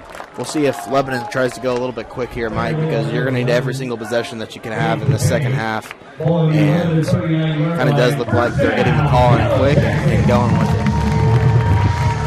Farm Bureau first down. It's the downside of this system. We're not a play from behind team. Nope. In the system and in the way that we call our plays, and it just, it takes 15, 20 seconds every play to get set up and to run. Pass, deep, ball is open. Overthrown as Honey defended there by Reynolds. Good call. Yeah, you got to take your chance, maybe see what you can do. on a deep pass play. And the Branson safety is doing a little dance. Little TikTok action going on. Second down and 10 now for LHS after the incompletion from Smith to Honey. Hand off to Jax. Nice give there by Gavin, and Jax goes forward for 6. So that's the challenge taking a shot, Alex, is you put yourself in a negative first down situation almost. It's like you... Yeah, but you had to do it eventually. You have to Absolutely. keep Branson's defense honest and at least let them know that you're thinking about passing the ball. And I mean, this is going to be 2-down territory no matter what for Lebanon here. Smith on third down tries the hard count, tries to get Branson to jump. Nice discipline there by that Pirates defensive line to stay true. Bowling slides to the left. Gavin on the quarterback power moves forward and gets to the 50-yard line and gets enough there for a Farm Bureau first down. So, yeah, you do take that risk on first down, Mike, by the deep pass. But I mean, when you've got an offense that moves so smoothly like Lebanon's does, you got to be willing to take those chances. And it was a nice timed first, chance too. Yeah, I would like to see Lebanon get down in those second and short situations and then try the deep pass, but we'll see here. 50 yards to go to the end zone, 9:40 remaining in the third quarter. Another fake, and Smith looking, has Drew, who catches it at the 40-yard line. Gets a block out from Honey's at the 20, the 15, makes a man miss to the 10, to the 5, to the house. So Drew Bowling makes a throw out of nothing, but we do have laundry, and I think it will be a block in the back there. But I thought Abe laid a pretty nice block. Where's the flag at? At the 5 or 6 yard line. Okay. So it probably does come. Wonder if, guess we'll see what the call is. Well, that puts it back, put the ball on the 15-yard line then. I think they're calling targeting on the Yellow Jackets. Targeting. Was it a blindside block, you think? I didn't see. I thought I just saw the last end of the call there, but Will Christian will definitely want an explanation. Blindside block is the call against Lebanon.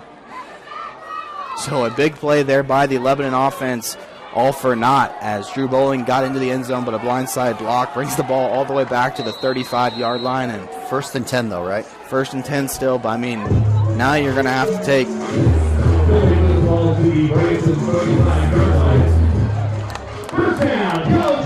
you're going to have to try to take a few more plays as 9:20 remaining here in the third quarter.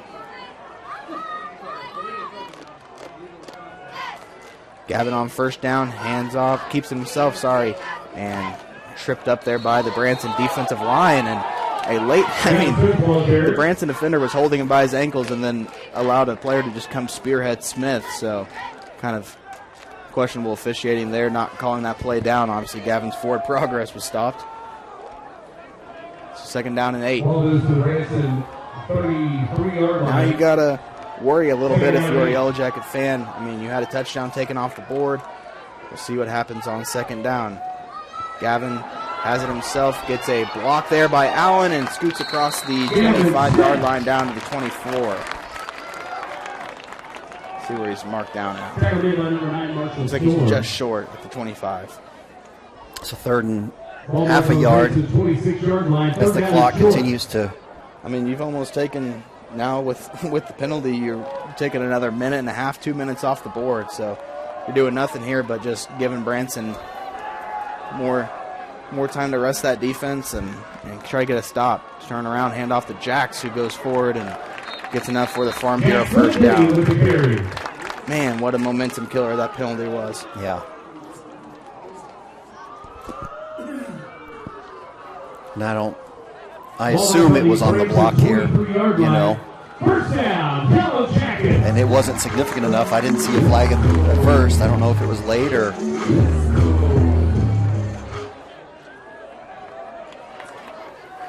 That's how the game's changed in the past few years.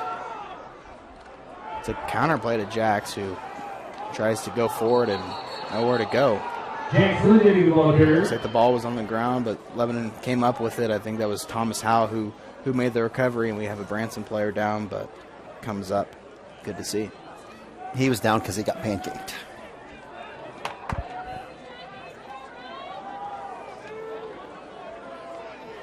A little breakfast food going on that one. Ball marks on the Branson 21-yard line. Second down and 8. Big play here.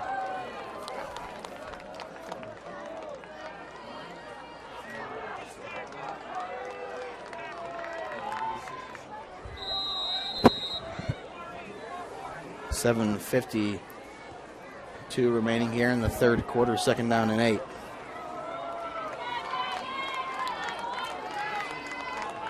Ball on the 21-yard line. Second down and 7. Smith pitches it out to Drew, who makes a nice cut up the middle. Gets to the 10-yard line. Has one man to beat, and he does. And that's a touchdown for Drew Bowling. I mean, Drew's making everyone miss out there. Who is that masked man? I don't know. As Drew gets into the end zone there on second down and 8, and a much-needed touchdown. A Riverfront Campground and Canoe touchdown for LHS. Will Christian is... Well, there was some action going on about the 20-yard line that should have been a late unsportsmanlike conduct, and that's what Coach Christian is talking about. Nice work by our cameraman, Austin Shoemaker, to bring you all the great plays here tonight from both teams. Our scoreboard producer, Garrett Brown and Seth Shockley, and I'm Alex Boyer alongside Mike Flanders on Jacket Nation Sports. Appreciate everybody who supported us tonight and purchased the stream. Hope you guys are enjoying this game as much as we are, as Rhodes gets set to kick the extra point, down 7.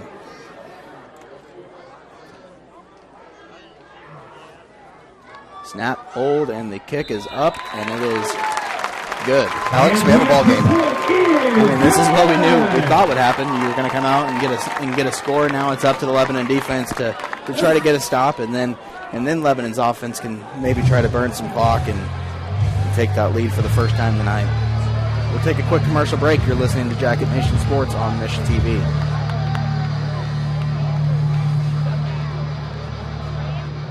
Here at Crow Paint and Glass, we have had hometown values and service since 1946. For the highest quality paint, custom framing, glass and screen replacement, wallpaper, and more, come visit us at 390 West Elm Street in Lebanon, or give us a call at 417-532-3551. We are a proud sponsor of Lebanon High School athletics. Go Jackets!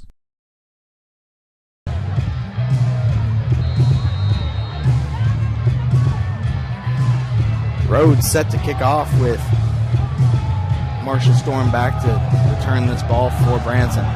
I'm tired of hearing his name, Alex.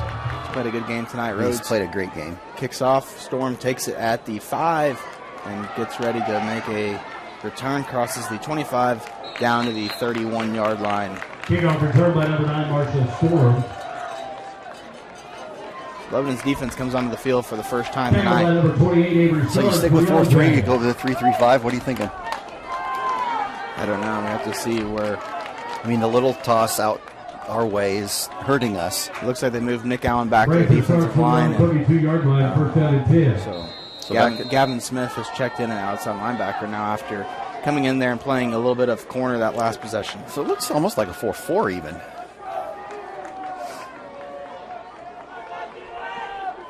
And obviously looking outside pursuit was the issue. McCormick keeps it himself, and nice. Oh! The ball is on the ground there, and Lebanon does recover that one. No doubt about that. Gavin Smith fired up after that fumble recovery.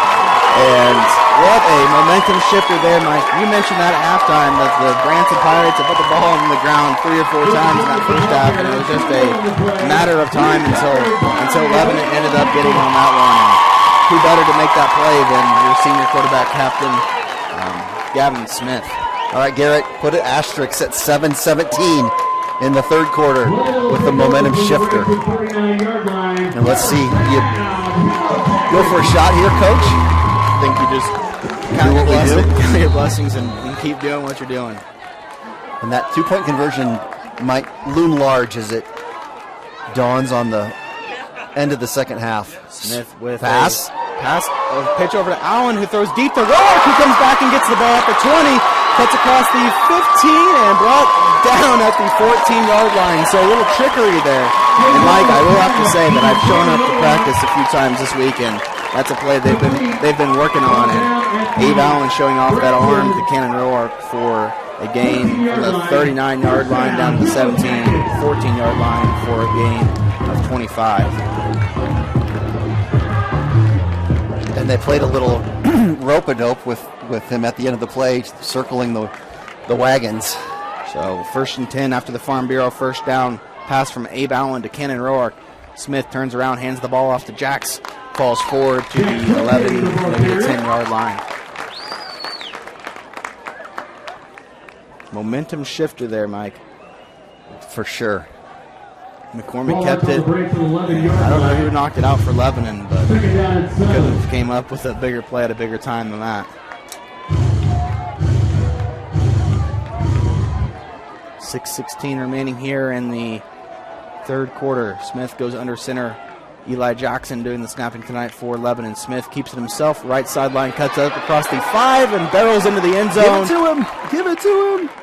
Haven't seen him mark yet. Nobody knows. And now the sideline official marks him down about the 1.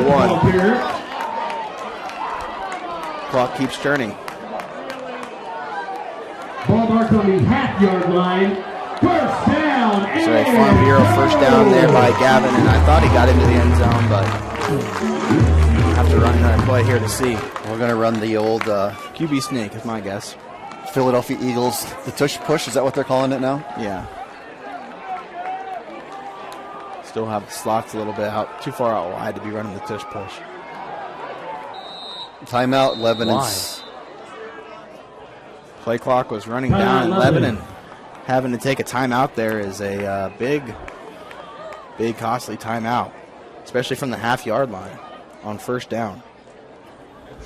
Thanks again to so the Yellow Jackets take their first timeout of the second half. We'll take a quick commercial break and be right back after this. For a freaky good deal on TVs, furniture. With locations in Bennett Spring, Springfield, Republic, Bolivar, and now Nixa, SnowBiz is the perfect sweet treat to beat the summer heat. SnowBiz offers authentic Hawaiian-style shave ice with 50-plus true-to-life, unbeatable flavors. While most stands are seasonal, they now offer a year-round location at their SnowBiz Plus shop inside 14 Mill Market in Nixa, Missouri, as they proudly serve their classic shave ice treats and Ice Cream Factory's delicious ice cream and so much more. Swing on by to check them out soon. Go Jackets! After the timeout, 1st and goal still from about the half-yard line. Smith calls aid to his right. Gavin keeps it himself and walks into the end zone for a touchdown. And Lebanon ties the game at 28 apiece with 5:22 remaining in the third quarter. Pending the extra point, Lebanon could have their first lead of this game. Gave me that look like you knew I was negative at halftime. The Yellow Jackets, number 42, Brent Rhodes. Yes, it's okay. We can be real people. We don't have to be fake. That's right. Rhodes on to attempt the extra point here. The hold by Bowling. Rhodes' kick is up, and it is straight down the middle into the band bleachers. And for the first time tonight, Lebanon leads the Branson Pirates, this time with a 29-28 lead in the third quarter with 5:23 remaining. We'll take another quick commercial break and be back for the kickoff. You're watching Jacket Nation Sports on Mission TV. Kicking off for the Yellow Jackets, number 40. Garner and Smith Insurance in Lebanon wants you to know that they're your local source for all your insurance needs and available in person, by phone, or virtually to answer any health insurance questions. Call today to schedule a free, no-obligation benefit review at 417-532-9491. Now's the right time to evaluate your current coverage and strengthen it. Make sure that you have the plan you need with the benefits you really want. Garner and Smith Insurance across the street from Lebanon High School, supporting the Yellow Jackets and the community since 1976.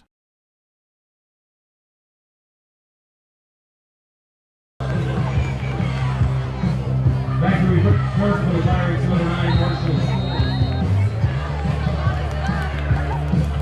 Back here at Jacket Stadium as Lebanon takes their first lead of the contest, 29-28 on a Gavin Smith 1-yard rushing touchdown, a campground and canoe rental touchdown for LHS. Rhodes set to kick off, and with that wind, another touchback there for Rhett. So Branson will start at the 20-yard line after their turnover on the first drive of the second half. Now, Branson ran one play, and now by the time they're out there for their second drive, they're losing after they were up 13 points at halftime, Mike. It's just huge momentum swing. You know, who's going to respond now? It's the pressure of the playoffs. Will the offense respond, or will they roll in? Lebanon's defense is out there ready to go, and Branson's coming out. They had a lot of success with the I formation the last half of the first half, and it looks like they're staying in it. Dupay at fullback, McCormick at quarterback, and Marshall Storm lined up at the halfback. Handoff to Dupay, goes up the middle and meets a couple Lebanon defenders after a gain of 3. Gage Dupay, the ball carrier.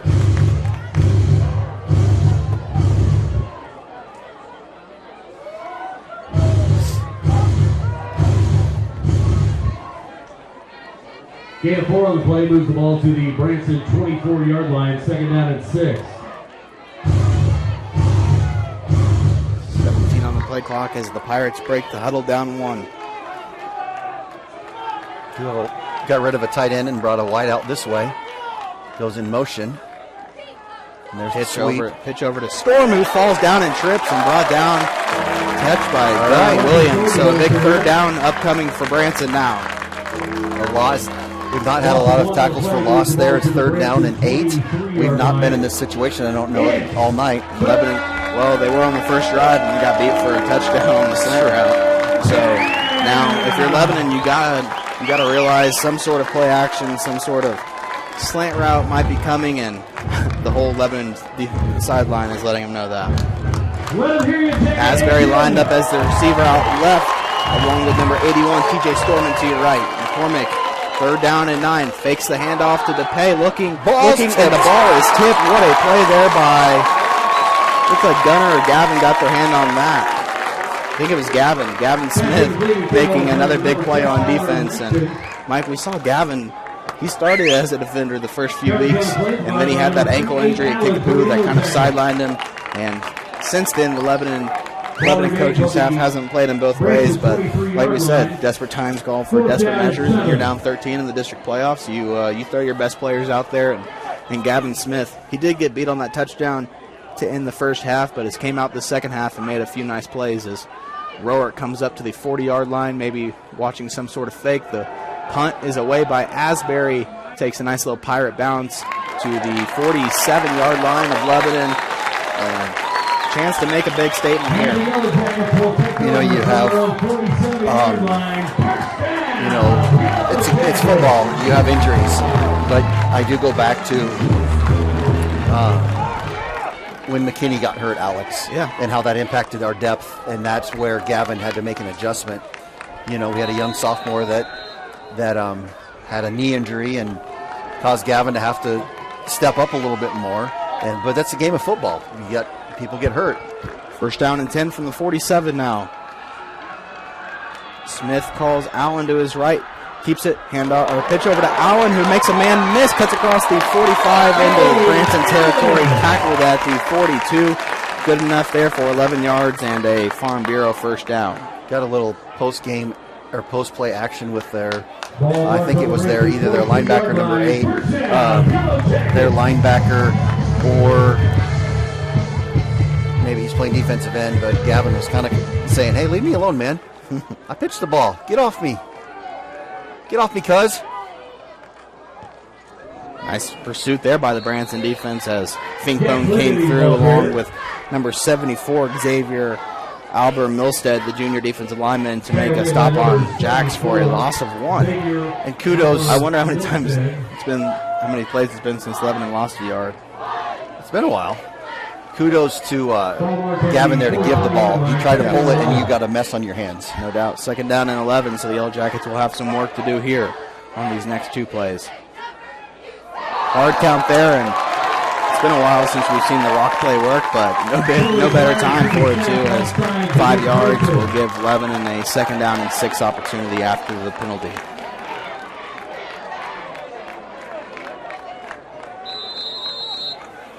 Coach Summer runs off the field. A little too far out there. Is getting pulled back by the official. 2nd and 6. Ball on the 43-yard line. 43. Second down at 6. Oh, you got some clock issue going on. Here we go with 10 seconds left on the play clock. Gavin pitch it, son. Fakes it. Pitch to Drew, who makes a man miss and then tackled there. Probably got maybe one at best. So a big third down upcoming. Tried the read option play, pitched to Bowling, and Bowling was able to make one man miss and then got back to maybe the original line of scrimmage, third down and 5 or 6. Gavin is just a tactician on that. He makes very few poor reads and pitches on those. Big third down, and the Lebanon crowd rises to their feet again for some reason. Pass. Fakes the handoff, looking for Bowling on that left side, and Drew makes the catch, get the first down, and he does. They got a flag. Two of them. So big penalty there. Kind of thought maybe lineman downfield. Well, I thought Howell was downfield, but I don't think he ever crossed that line of scrimmage. But I think they're going to get a couple holding calls against the Lebanon offensive line.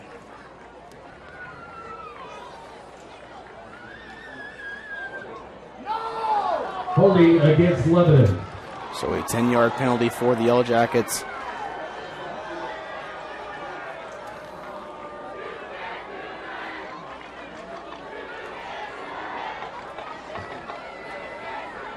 But after the penalty, Mike, you still only have about 4 yards of the gain because of the big play there by Drew in the yard after the catch. 1:59 remaining in the third quarter.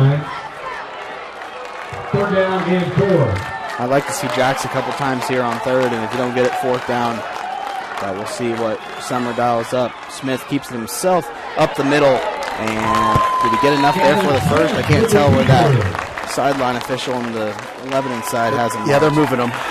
So Farm Bureau first down there for the Yellow Jackets, a gain of 7 or 6 there for Gavin Smith. From the Branson 32-yard line. First down, Yellow Jackets. Stressing me out. Lebanon's kind of doing what Branson did to us in the first half.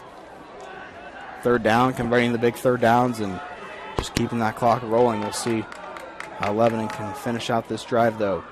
Fake. Gavin looking around, finds Drew on the right side, and nice catch by Drew. Nice concentration down at the 23, 22-yard line. And what a big play from the senior.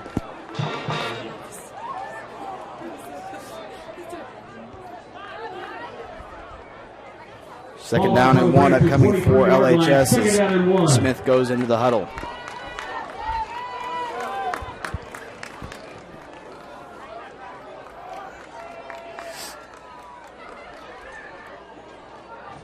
Smith takes the snap from Jackson, hands off to Jax. Jax goes forward to the 20-yard line. Good enough for a Farm Bureau first down. That's a big one right there. Now you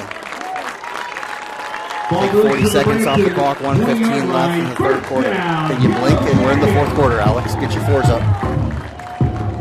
Still have one play. Projecting a little. What a job by the Lebanon offensive line, Mike. What a quarter, you know. We'll see. 53 seconds now. Smith still calling some signs at the line of scrimmage. Looking, keeps it himself across the 10 down to the 7 or 6-yard line. Good enough for a first and goal, and Lebanon will. Oh, we're going to have to snap it again. One more play. And Smith comes up a little bit limpy on that play.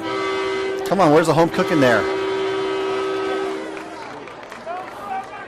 Ball marked on the 7-yard line. We were talking a little bit about how we found the PA announcer so funny, but in all reality, Lebanon fans are blessed with the best. Justin Shadle does a great job as a PA announcer, and his crew to the right of us, along with Mike Michael, and on the scoreboard clock as first down and goal now. Jax trucks a man and down to the 1-yard line, and that will take us to the fourth quarter as it will be second down and goal from the 1 when we come back.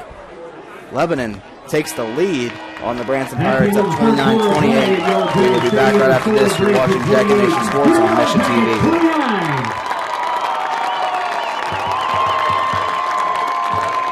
Do you like comic books, toys, video games, and collectibles? Massey's Comics has what you need. The locally owned comic shop has a wide variety of new and vintage collectibles, with new books coming out every Wednesday. Massey's Comics is located at 727 South Jefferson Avenue in the King Cash Savers Shopping Center. For more information, check them out on Facebook and Instagram at Massey's Comics.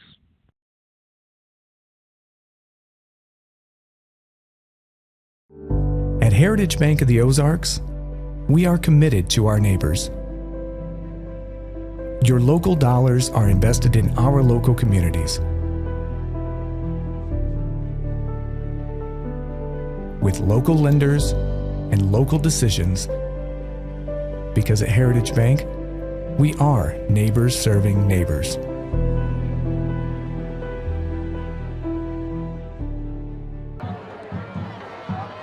12 minutes remaining here in the fourth quarter at Jacket Stadium. Lebanon with a 14-point third quarter to take the lead over the Branson Pirates, and now they'll have second down and goal from about the 1.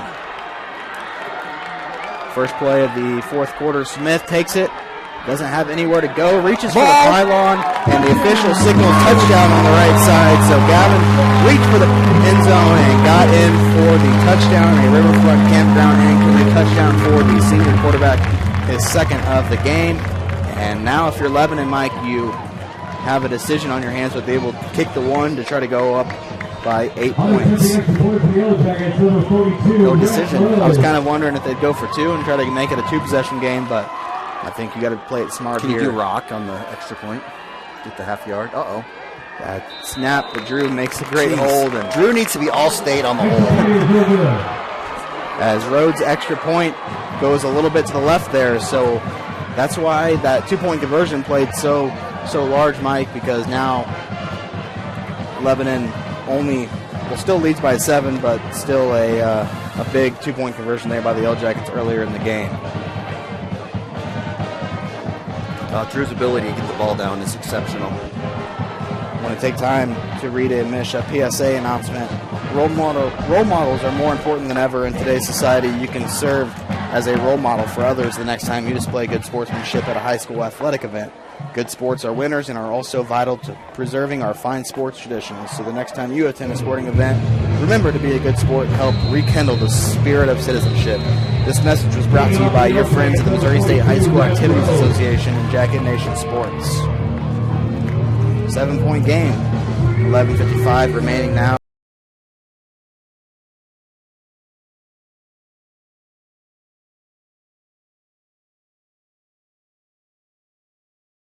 Kind of look back and you were talking about going for 2 and not a decision. We've pretty much been nails on that. We've not had a snap that impacts the extra point like that. Now we got a ball game again for the defense. Storm takes it at the 20, cuts across the 30 at the 50-yard line, and nice job there by Rhett Rose to hold him, and Griffin Jones was able to bring him down at the 11 and 41-yard line. Storm's been a great returner tonight for Branson. Marshall Storm. Wow. Is he junior? He's a senior. Good.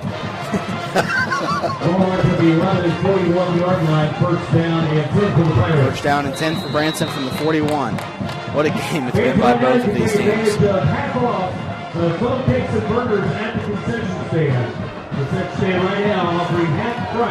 So Branson only needs to go 41 yards to score a touchdown, down 7 with 11:45 remaining in this contest. Back to the flex bone. Counter. McCormick gives to DePay. Nice read there by Gavin Smith, and Mason Hendricks, who makes a stop at the line of scrimmage after the handoff to DePay. I would say that there's probably nobody better at deciphering the flex-bone offense than the guy who runs the flex-bone offense. Yes. There are little shifty in the way they run it. They are. You know, I've been very impressed with the job Chad DePay has done being the offensive coordinator for Branson and the plays he's called tonight.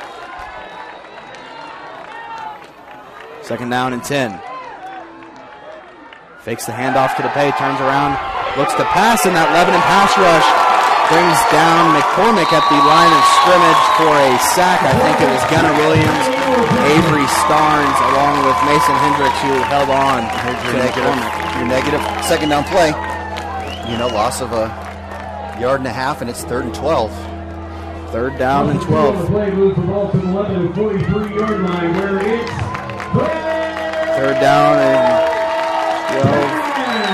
Obviously a pass play probably coming here for the Pirates. Is that the first time we've got hands on the quarterback? I think so. Watch out for Stormont and Tegan Asbury, the wide receivers for Branson, as it's another pass play looking for Asbury over the middle. What a catch by Asbury, who comes down with and gets enough for a 1st down. Exceptional play by the young man. Little pitch and catch to get the 1st down. 10-10 left in the game. Thought we had him, man. What a big 3rd down conversion by the Pirates. They've done so well on 3rd down conversions. Tried to get the Lebanon defense to jump off sides, but nice job there by Thomas Howe and Gunnar Williams. Gunnar was wanting to jump. He was.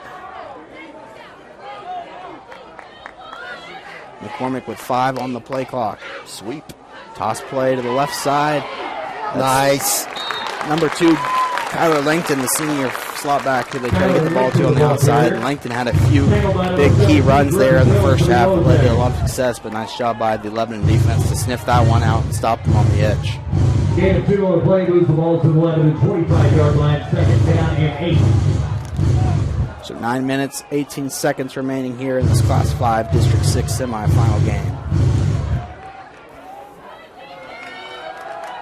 I mentioned earlier that Branson beat Glendale in overtime last week, 41-38, so they have experience in these close games. Get out there. McCormick pitches it to Marshall Storm, and he's brought down by Nick Allen. And what a play there by Nick Allen, and good pursuit by Griffin Jones as well.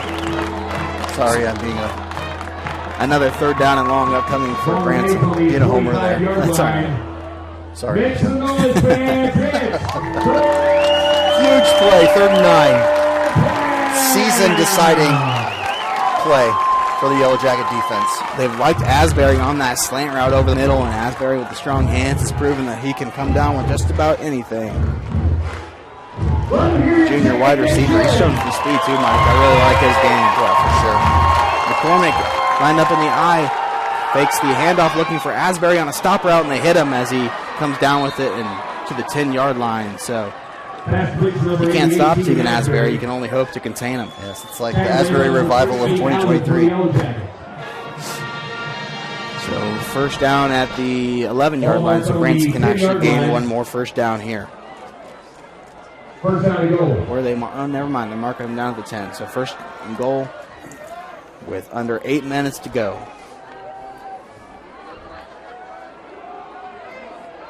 Only do you have the Lebanon Branson game that an 8-minute clock is a 1-possession game. No doubt. Handoff to DePay, makes a cut, left sideline, cuts into the end zone for a touchdown, and 3rd touchdown of the game. Throws the ball up in the air, no celebration penalty there. Well, they can celebrate as a team, right? It's okay. Right. Celebrate as a team. Throw the ball up in the air 50 feet and not get a call. Gavin does a little dance and gets 15 yards for it. 7:44 remaining in this game, and what a run there by DePay. Number 35, Dane Eford. Eford comes on. Lebanon's loaded this left side here, Alex. We'll see if they see something on tape or what. Coming with the kick block, but nice job there by Eford to kick it through, and we have a tied game. And just kind of wondering if Branson might try to go for 2, but you know, when you have somebody who's as nails as Eford, stick with what you know. 7:44 remaining in the contest. We'll take a short commercial break and be right back after this. Hey, let me tell you the secret successful businesses already know. It's all about branding. Get recognized and get results. Results advertising logos everything you can logo, like apparel, hats, mugs, signs, and banners. Branding your business is what Results Advertising does. Getting your name out there and on anything branding your business. The secret is Results Advertising in Lebanon at resultsadv.com and 417-533-7741.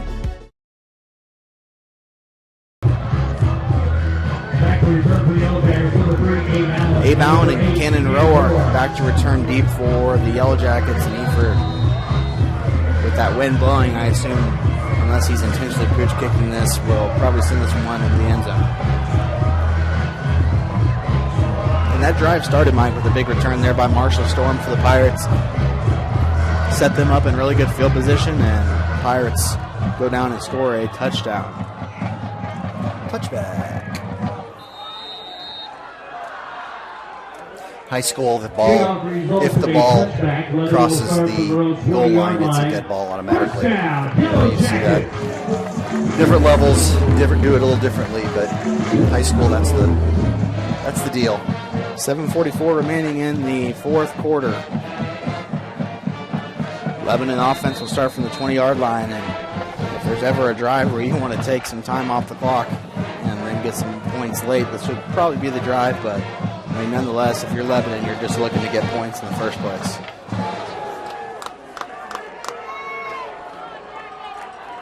First down and 10. Smith takes the snap, keeps it, goes up the middle, and fights forward to about the 26-yard line for a gain of 6.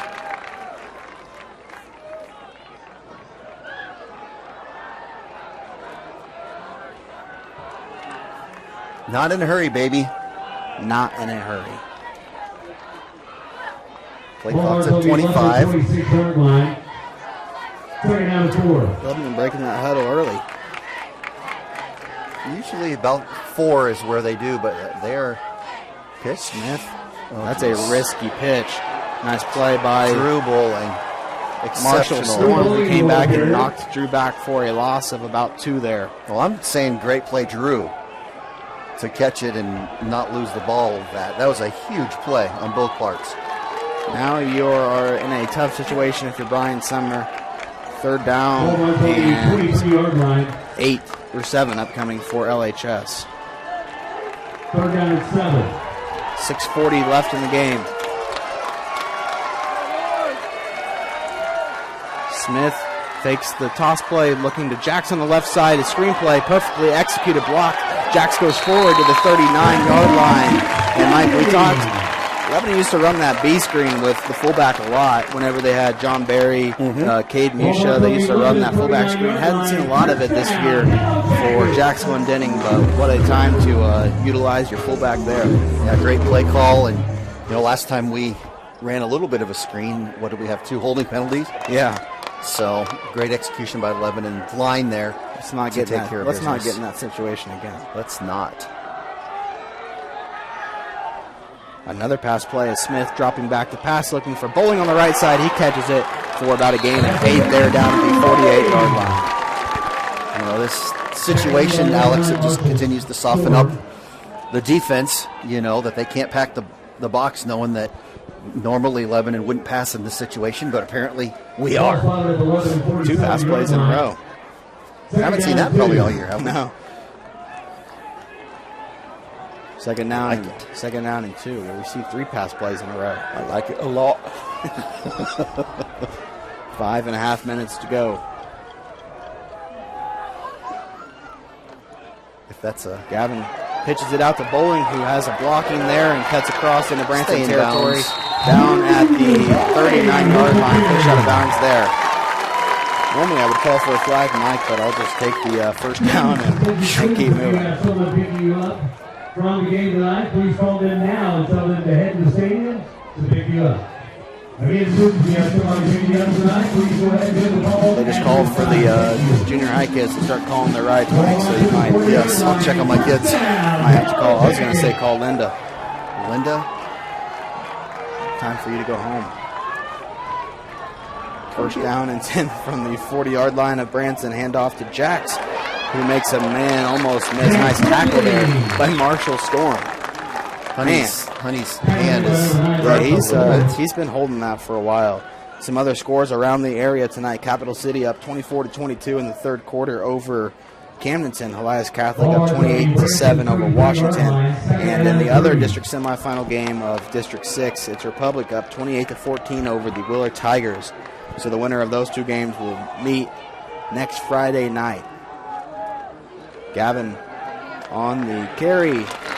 Gets enough there for a Farm Bureau first down, and 4:38 remaining after the play call there. Branson 27.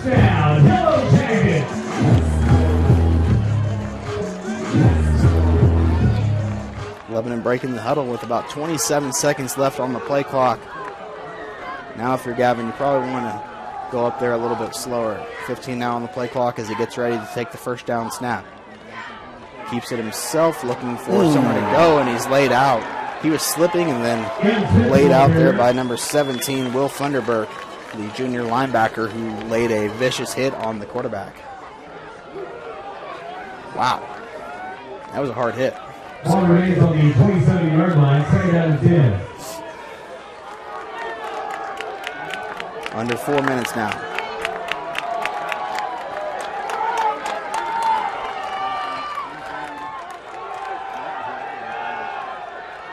Ten on the play clock. Abe to the right. Turns around, hands off to Jax, who goes forward for a gain of 6 or 7. Probably 6. So third and 4 or 5. Ball goes to the Branson 22-yard line, third down and 5. It's third down and 5 after a gain of 5 there by Jax. 3:20 remaining in the game.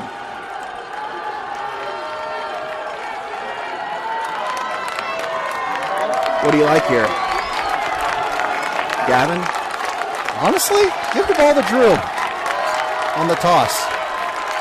Third down play call. Gavin turns around, hands the ball to Jax, who goes forward and marked at the 8 short.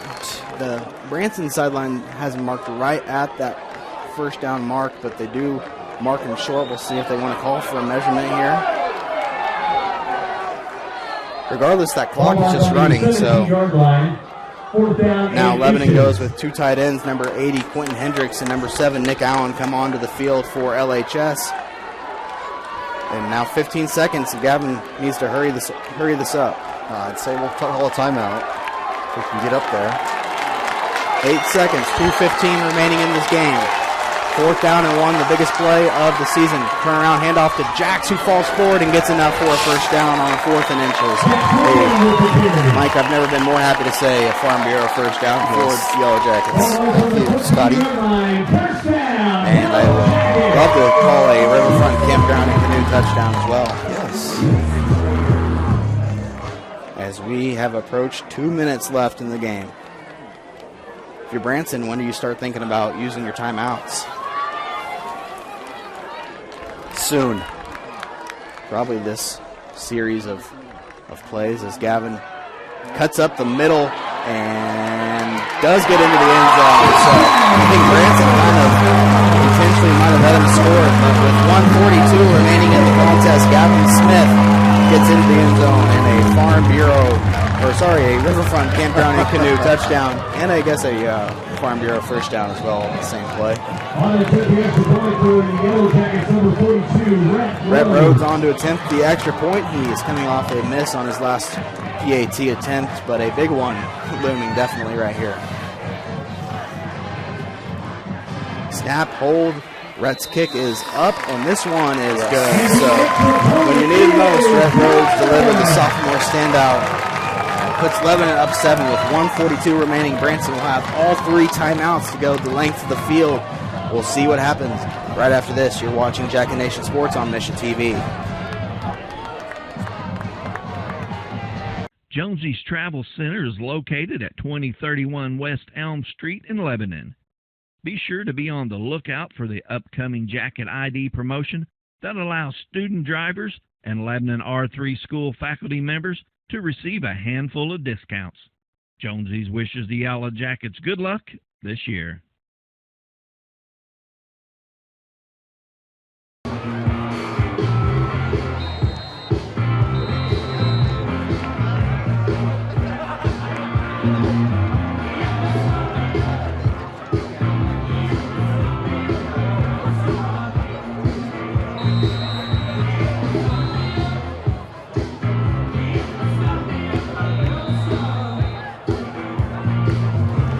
back here with Jacket Nation Sports. I'm Alex Boyer alongside Mike Flanders. What a game between these two teams tonight, Mike. A back-and-forth contest. And right now, Lebanon is up 42-35, and the Yellow Jackets burn a timeout in the huddle and will only have one remaining. So, I mean, definitely it's the most important kickoff of the year. So you're, especially when Marshall Storm has been as effective as he has on kickoff returns, you definitely have to play this right. It's definitely a big play, and it matters with 1:42 left. We got a Branson team that has moved the ball in the air almost at will. Yeah, and now Lebanon will put on their kickoff coverage team with some different guys on it. I see Jack Spendenning Your out hands there. this is your hands kickoff team. Drew Bowling goes out there. Griffin Jones, Avery Starnes. So I mean, you got guys that you got to get your surefire tacklers out there up 7 with 1:40 left. I mean, if you're Rhett, you do have that 30 to 25 yard line that's about wide open. If you can just somehow get it right there. But Branson kickoff return team has done a phenomenal job creating holes for Marshall Storm as Rhodes kickoff goes to the 10-yard line. Oh my! What a bounce there by Rhett Rhodes. And the ball goes into the end zone. It was probably about a half yard away from going out of bounds. And Rhodes delivers a huge touchback there. It's like your pitching wedge, Alex. That's Golf like course. Austin and Garrett's pitching wedge. I can't confirm that. Not mine. Mine would have went into the stands. My pitching wedge would have been thrown to the water. All right. Here's your ball game, folks. 1:42 left. Luke McCormick under center for Branson has done a phenomenal job leading this Branson offense all night. McCormick fakes the handoff looking for Asbury on that stop route, and that ball hit the ground incomplete, but nice effort by Asbury to try to come back and get that ball. Before Asbury had even turned around, McCormick delivered a strike, but just a little bit low. Second down and 10. That back shoulder slide. Good effort there by Asbury. Absolutely. I like that. Looks like they're shadowing Roark with him and then moving Stormet, or Abe Allen with Stormet, TJ Stormet. Second down and 10, handoff to DePay. Nice tackle there by Nick Allen. All right. It was one-on-one with him and engaged DePay. And timeout. Branson's going to call their DePay first goes timeout. up the middle for 5 yards. Branson does use their first timeout with 1:31 remaining in the game. Timeout Branson.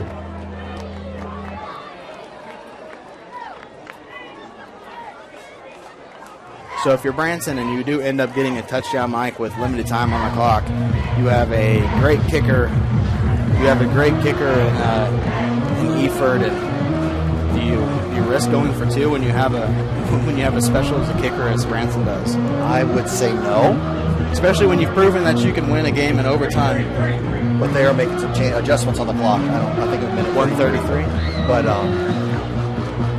here's the thing, Alex. It doesn't matter until they score. If you have Branson offense, you got to take care of business and put the ball in the end zone. Garrett's excited. Garrett doesn't ever get excited. He's pumped. He's up here dancing. Sitting in his lawn chair. His lawn chair. Pass. Third down. Come on, Gunner. McCormick escapes pressure, goes forward, and what a hit there by Gavin Smith. Short, 4th and 1. 4th and 1 upcoming for Branson, and that clock continuing to run. You don't want to use another timeout if you're Coach Hafner for the Pirates, but that clock is running, and you have to get a good 4th down play here. 1:10 remaining in the game. Push. 4th down. Oh my! He goes forward, and Gavin came across and made a phenomenal jump there, but what a play to almost stop McCormick, but nice second effort there. I mean, Gavin jumped over that entire offensive line, and I thought he knocked McCormick back, but the refs had already signaled first down, and that clock's got to run now. The chains are set. The clock is supposed to be running with 1:03 left. Under center now, 60 seconds left. McCormick pass, looking to his left, finds Asbury over the middle, and Asbury at the 40 to the 45 to the 30 tackled from behind at the 20-yard line by Hoyt Honey, and what a play there by the Branson offense.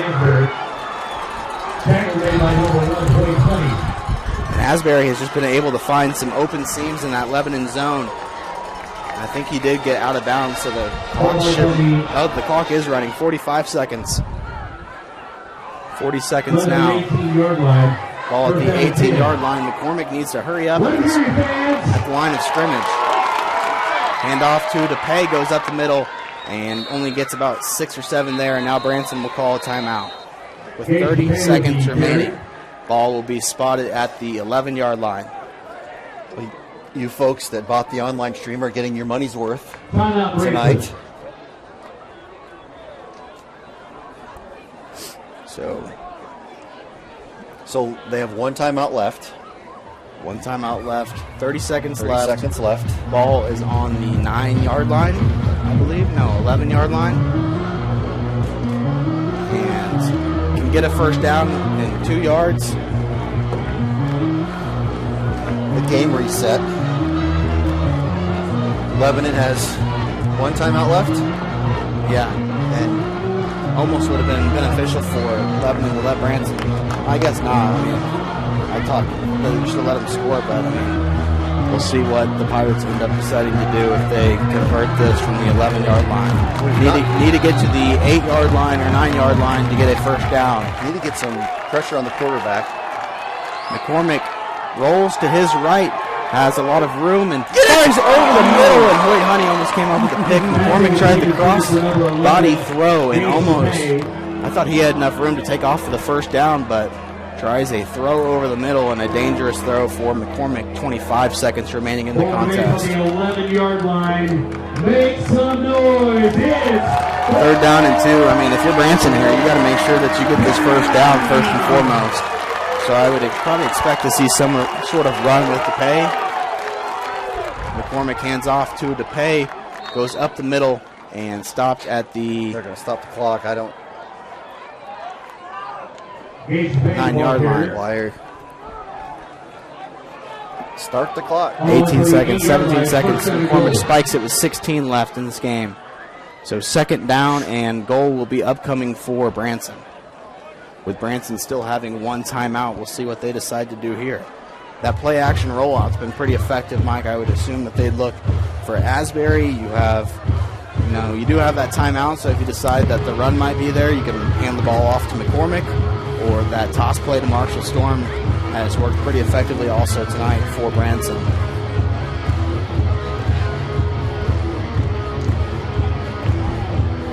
Appreciate everybody who supported the stream tonight by buying it, supported us throughout the season, and now timeout will be charged to Branson. So their final timeout, you got to assume that they're going to be dialing something up for the end zone now with no timeouts. If you're Lebanon, you know that they probably have to put the ball in the air.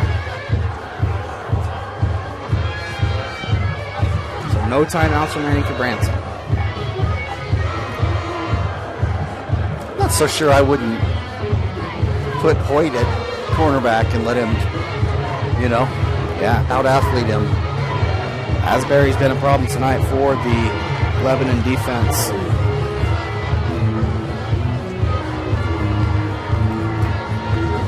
So after spiking the ball, Branson uses their last timeout. Very odd coaching decision there. Second down and goal. Ball at the 9-yard line for the Pirates. In the I formation, McCormick looking to pass, scrambling over to his left, and has to throw the ball away, and it's deflected, knocked down by Griffin Jones, and I thought him or Drew had that ball with 11 seconds now remaining in the game. Ball remains on the Well, there's no surprise what they're going to do. 2 plays from the 9-yard line. Or 1 sack. 1 sack would put in the game. 11 seconds remaining. We're having a little bit of clock problems here, but 11 seconds remaining in the game. Third down. I formation again for the Pirates. McCormick looking, fires over the middle, over the head of Asbury with 7 seconds remaining on the clock. So So 7 seconds left, Mike. It all comes down to one play from the 9-yard line. And Gunner gave the quarterback a shot there. Slow to get up. He'll feel that tomorrow no matter if they win or lose. 7 seconds. Jacket Stadium on their feet for this 4th down play.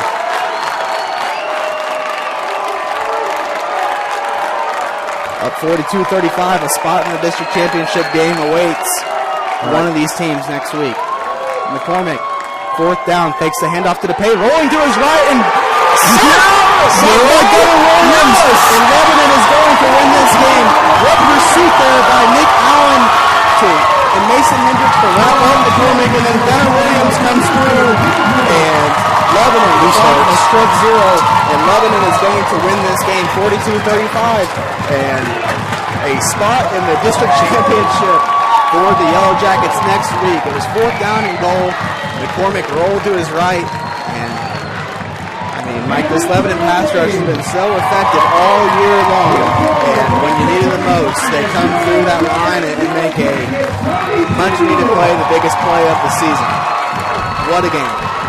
What a game. I was speechless the whole game. First quarter, third quarter, and here again at the end of the game. Exceptional play by the defensive line that didn't have much traction all night, and at the end of the game, 2 plays in a row.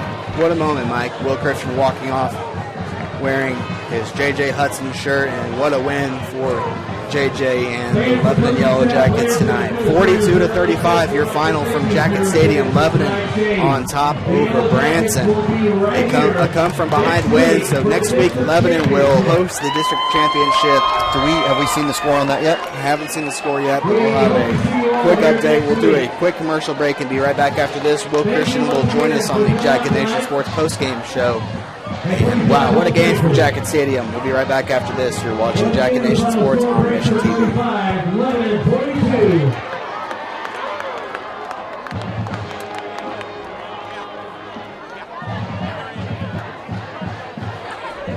It's a beautiful morning, Scotty, and we have an early game today. That injured list, it's getting longer by the minute.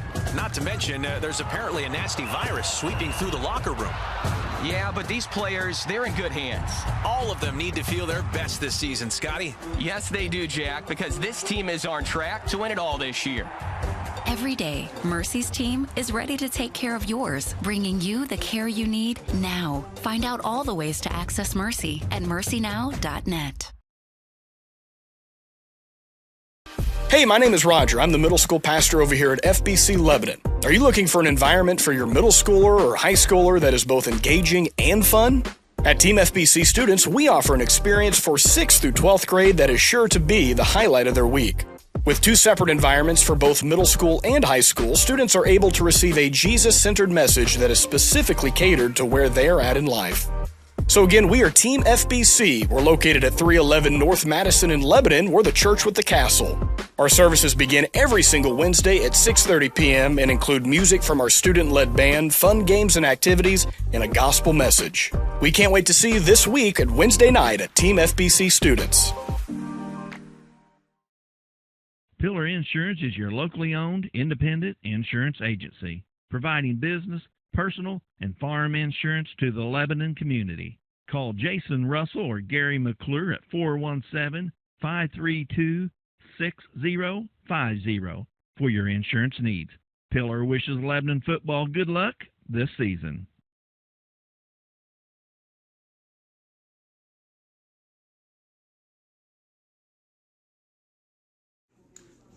This is Steve with Night Auction Service. When things change in life, you have a choice: adapt or get passed by.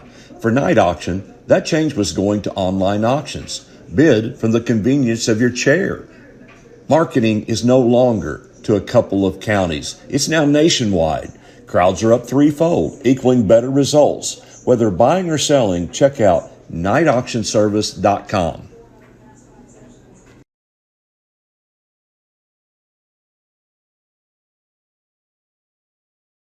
Whether you need a routine maintenance check or an emergency repair on a heating or cooling unit, we are available to handle all of your heating, cooling, and ventilation needs. We continually strive to exceed expectations by ensuring that each client receives the very best service. Call today at 417-532-6239 and go Jackets! If you're looking for a new home, an investment property, or to explore the area, Century 21 will help you find exactly what you're looking for. Since 1971, Century 21 Real Estate has set the standard in the real estate business. So when it comes to your home, never settle. Move with the relentless agents of the Century 21 brand on your side. Century 21 is a proud sponsor of Jacket Nation Sports and Lebanon High School athletics. Here at Crow Paint and Glass, we have had hometown values and service since 1946. For the highest quality paint, custom framing, glass and screen replacement, wallpaper and more, come visit us at 390 West Elm Street in Lebanon or give us a call at 417-532-3551. We are a proud sponsor of Lebanon High School athletics. Go Jackets! With locations in Bennett Spring, Springfield, Republic, Bolivar, and now Nixa, SnowBiz is the perfect sweet treat to beat the summer heat. SnowBiz offers authentic Hawaiian-style shave ice with 50-plus true-to-life, unbeatable flavors. While most stands are seasonal, they now offer a year-round location at their SnowBiz Plus shop inside 14 Mill Market in Nixa, Missouri, as they proudly serve their classic shave ice treats and Ice Cream Factory's delicious ice cream and so much more. Swing on by to check them out soon.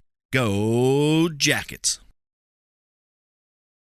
Do you like comic books, toys, video games, and collectibles? Massey's Comics has what you need. The locally owned comic shop has a wide variety of new and vintage collectibles, with new books coming out every Wednesday. Massey's Comics is located at 727 South Jefferson Avenue in the King Cash Savers Shopping Center. For more information, check them out on Facebook and Instagram at Massey's Comics.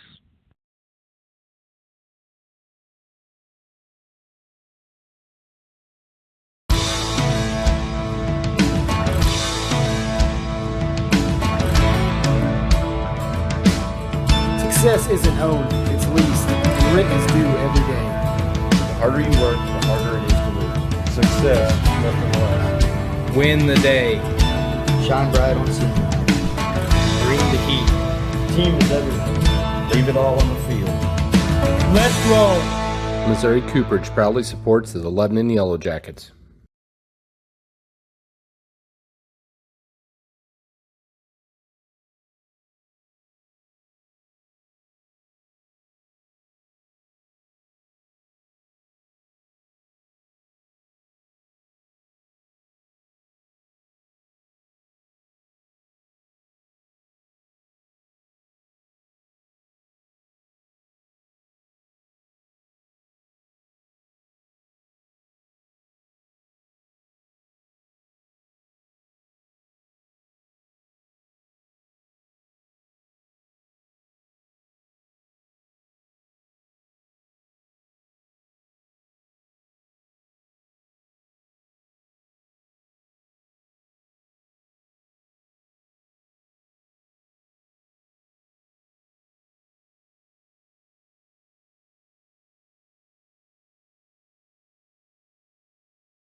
Joining me now on the Jacket Nation Sports Postgame Show is Lebanon High School head football coach Will Christian. Coach, I'll just let you take it away to start. Your thoughts on an amazing game by both teams tonight.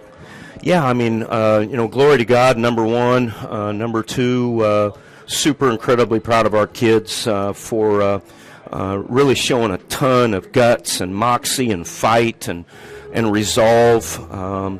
A lot of football teams, honestly, when they scored right before the half, under a minute to go on that pass play in the corner over there, a lot of teams that go down 2 touchdowns in that situation struggle to bounce back from that, especially when we haven't faced a ton of adversity this year. Yeah. And so the fact that they were able to be mentally tough enough to battle through that and fight and continue to fight. I mean, it went all the way down to the last play. So I'm just really proud of our kids. And I tip my cap to Branson. They did a phenomenal job. We knew watching film that they were going to be a handful. When you watch them go on the road and beat Carthage, you know that they're going to be a tough team to deal with. And that's exactly what we got. And we gave them a lot of opportunities. And so they seized on those. And fortunately, I thought we did a good job adjusting in the second half defensively. I thought we played much better. Getting that turnover back was pivotal. Yeah. And so it's a dub. I told Kevin on the radio show if it was 2-0 or 90-89, it's a dub. We're moving on. Clearly, we can play a little bit better football. No disrespect to Branson, but we can. And so that's what we'll be pushing for this week. So the playoffs are all about survive and advance, no matter how you have to get the job done. And luckily for you guys, you have a team full of seniors and a guy full of guys in your locker room that don't point fingers. They want to find solution to problems and not just cause problems. They want to figure out a way to get the job done. And I thought your team really showed up in that second half. Without question. And they didn't point fingers in the locker room. The locker room was a very positive environment. And obviously they knew that they were in a hole that's hard to dig out of. And not only, just the aspect of the fact that we were down 2 scores, Alex, but a team that wants to run the football, which makes that second half shorter. So back was against the wall, but so proud of our kids. We responded the right way and got it done.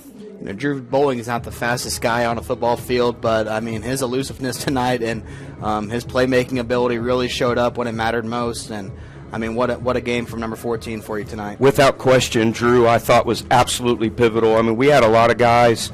Gavin Smith was just orchestrating it out there, and we asked things of him in the second half defensively, a little in the first half as well. He played 3 positions on defense for us tonight as we tried to get things figured out there. So just really proud of all of our kids. I thought Gunnar Williams and I thought we had really good leadership from our senior offensive linemen, and so just really proud of our kids. And I've said that I think 9 times in your interview so far, but I'm pretty spent and toast. Kevin said he wanted to talk all night. I said I'm not. I'm lucky that you've gotten this far, and it might be downhill from here. Well, I do want to talk to you about one more thing. The special teams timeout. You guys took a timeout there to kind of get your kickoff coverage team right. What were you saying there in the huddle? Because it kind of looked like were you just making sure that everybody knew where to go because you had some unfamiliar guys out there, or what was that about? Yeah, we subbed.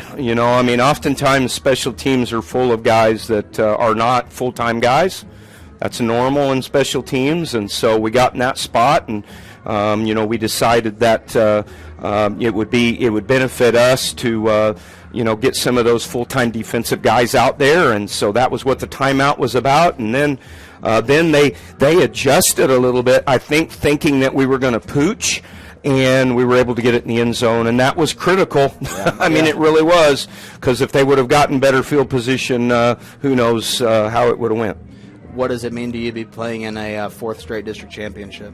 Well, I mentioned to Kevin, we've been here a lot. I think we know how to prepare and play in these games, and now we've got to play 4 quarters of football. We're going to play an excellent football team, and we got to play 4 quarters. We play 4 quarters, Alex. I like us against anybody in Class 5. We play 2 quarters, maybe 3. You're asking for trouble. So we got to play better, but I have a feeling that we're going to. Love the shirt tonight. Obviously, still keeping JJ in our thoughts and prayers. So what's it mean for you guys to get this win for him also? Yeah, I mean, he's, this whole program is family, and he's a big part of it. And he's in rehabilitation right now in Colorado, and this is a fundraiser shirt as well, so folks can purchase that if they want to. But I wanted to wear it tonight just to recognize him and let him know that we love him, and he's an important part of us. Coach, congratulations on the win tonight. Best of luck next Friday in the district championship. Thank you, sir. That was Lebanon High School football coach Will Christian joining us on the Jacket Nation Sports postgame show. Lebanon victorious over the Branson Pirates 42-35, a all-time classic game here at Jacket Stadium, and Lebanon will be playing for a district title next Friday. For Mike Flanders, Garrett Brown, Austin Shoemaker, and Seth Shockley, I'm Alex Boyer with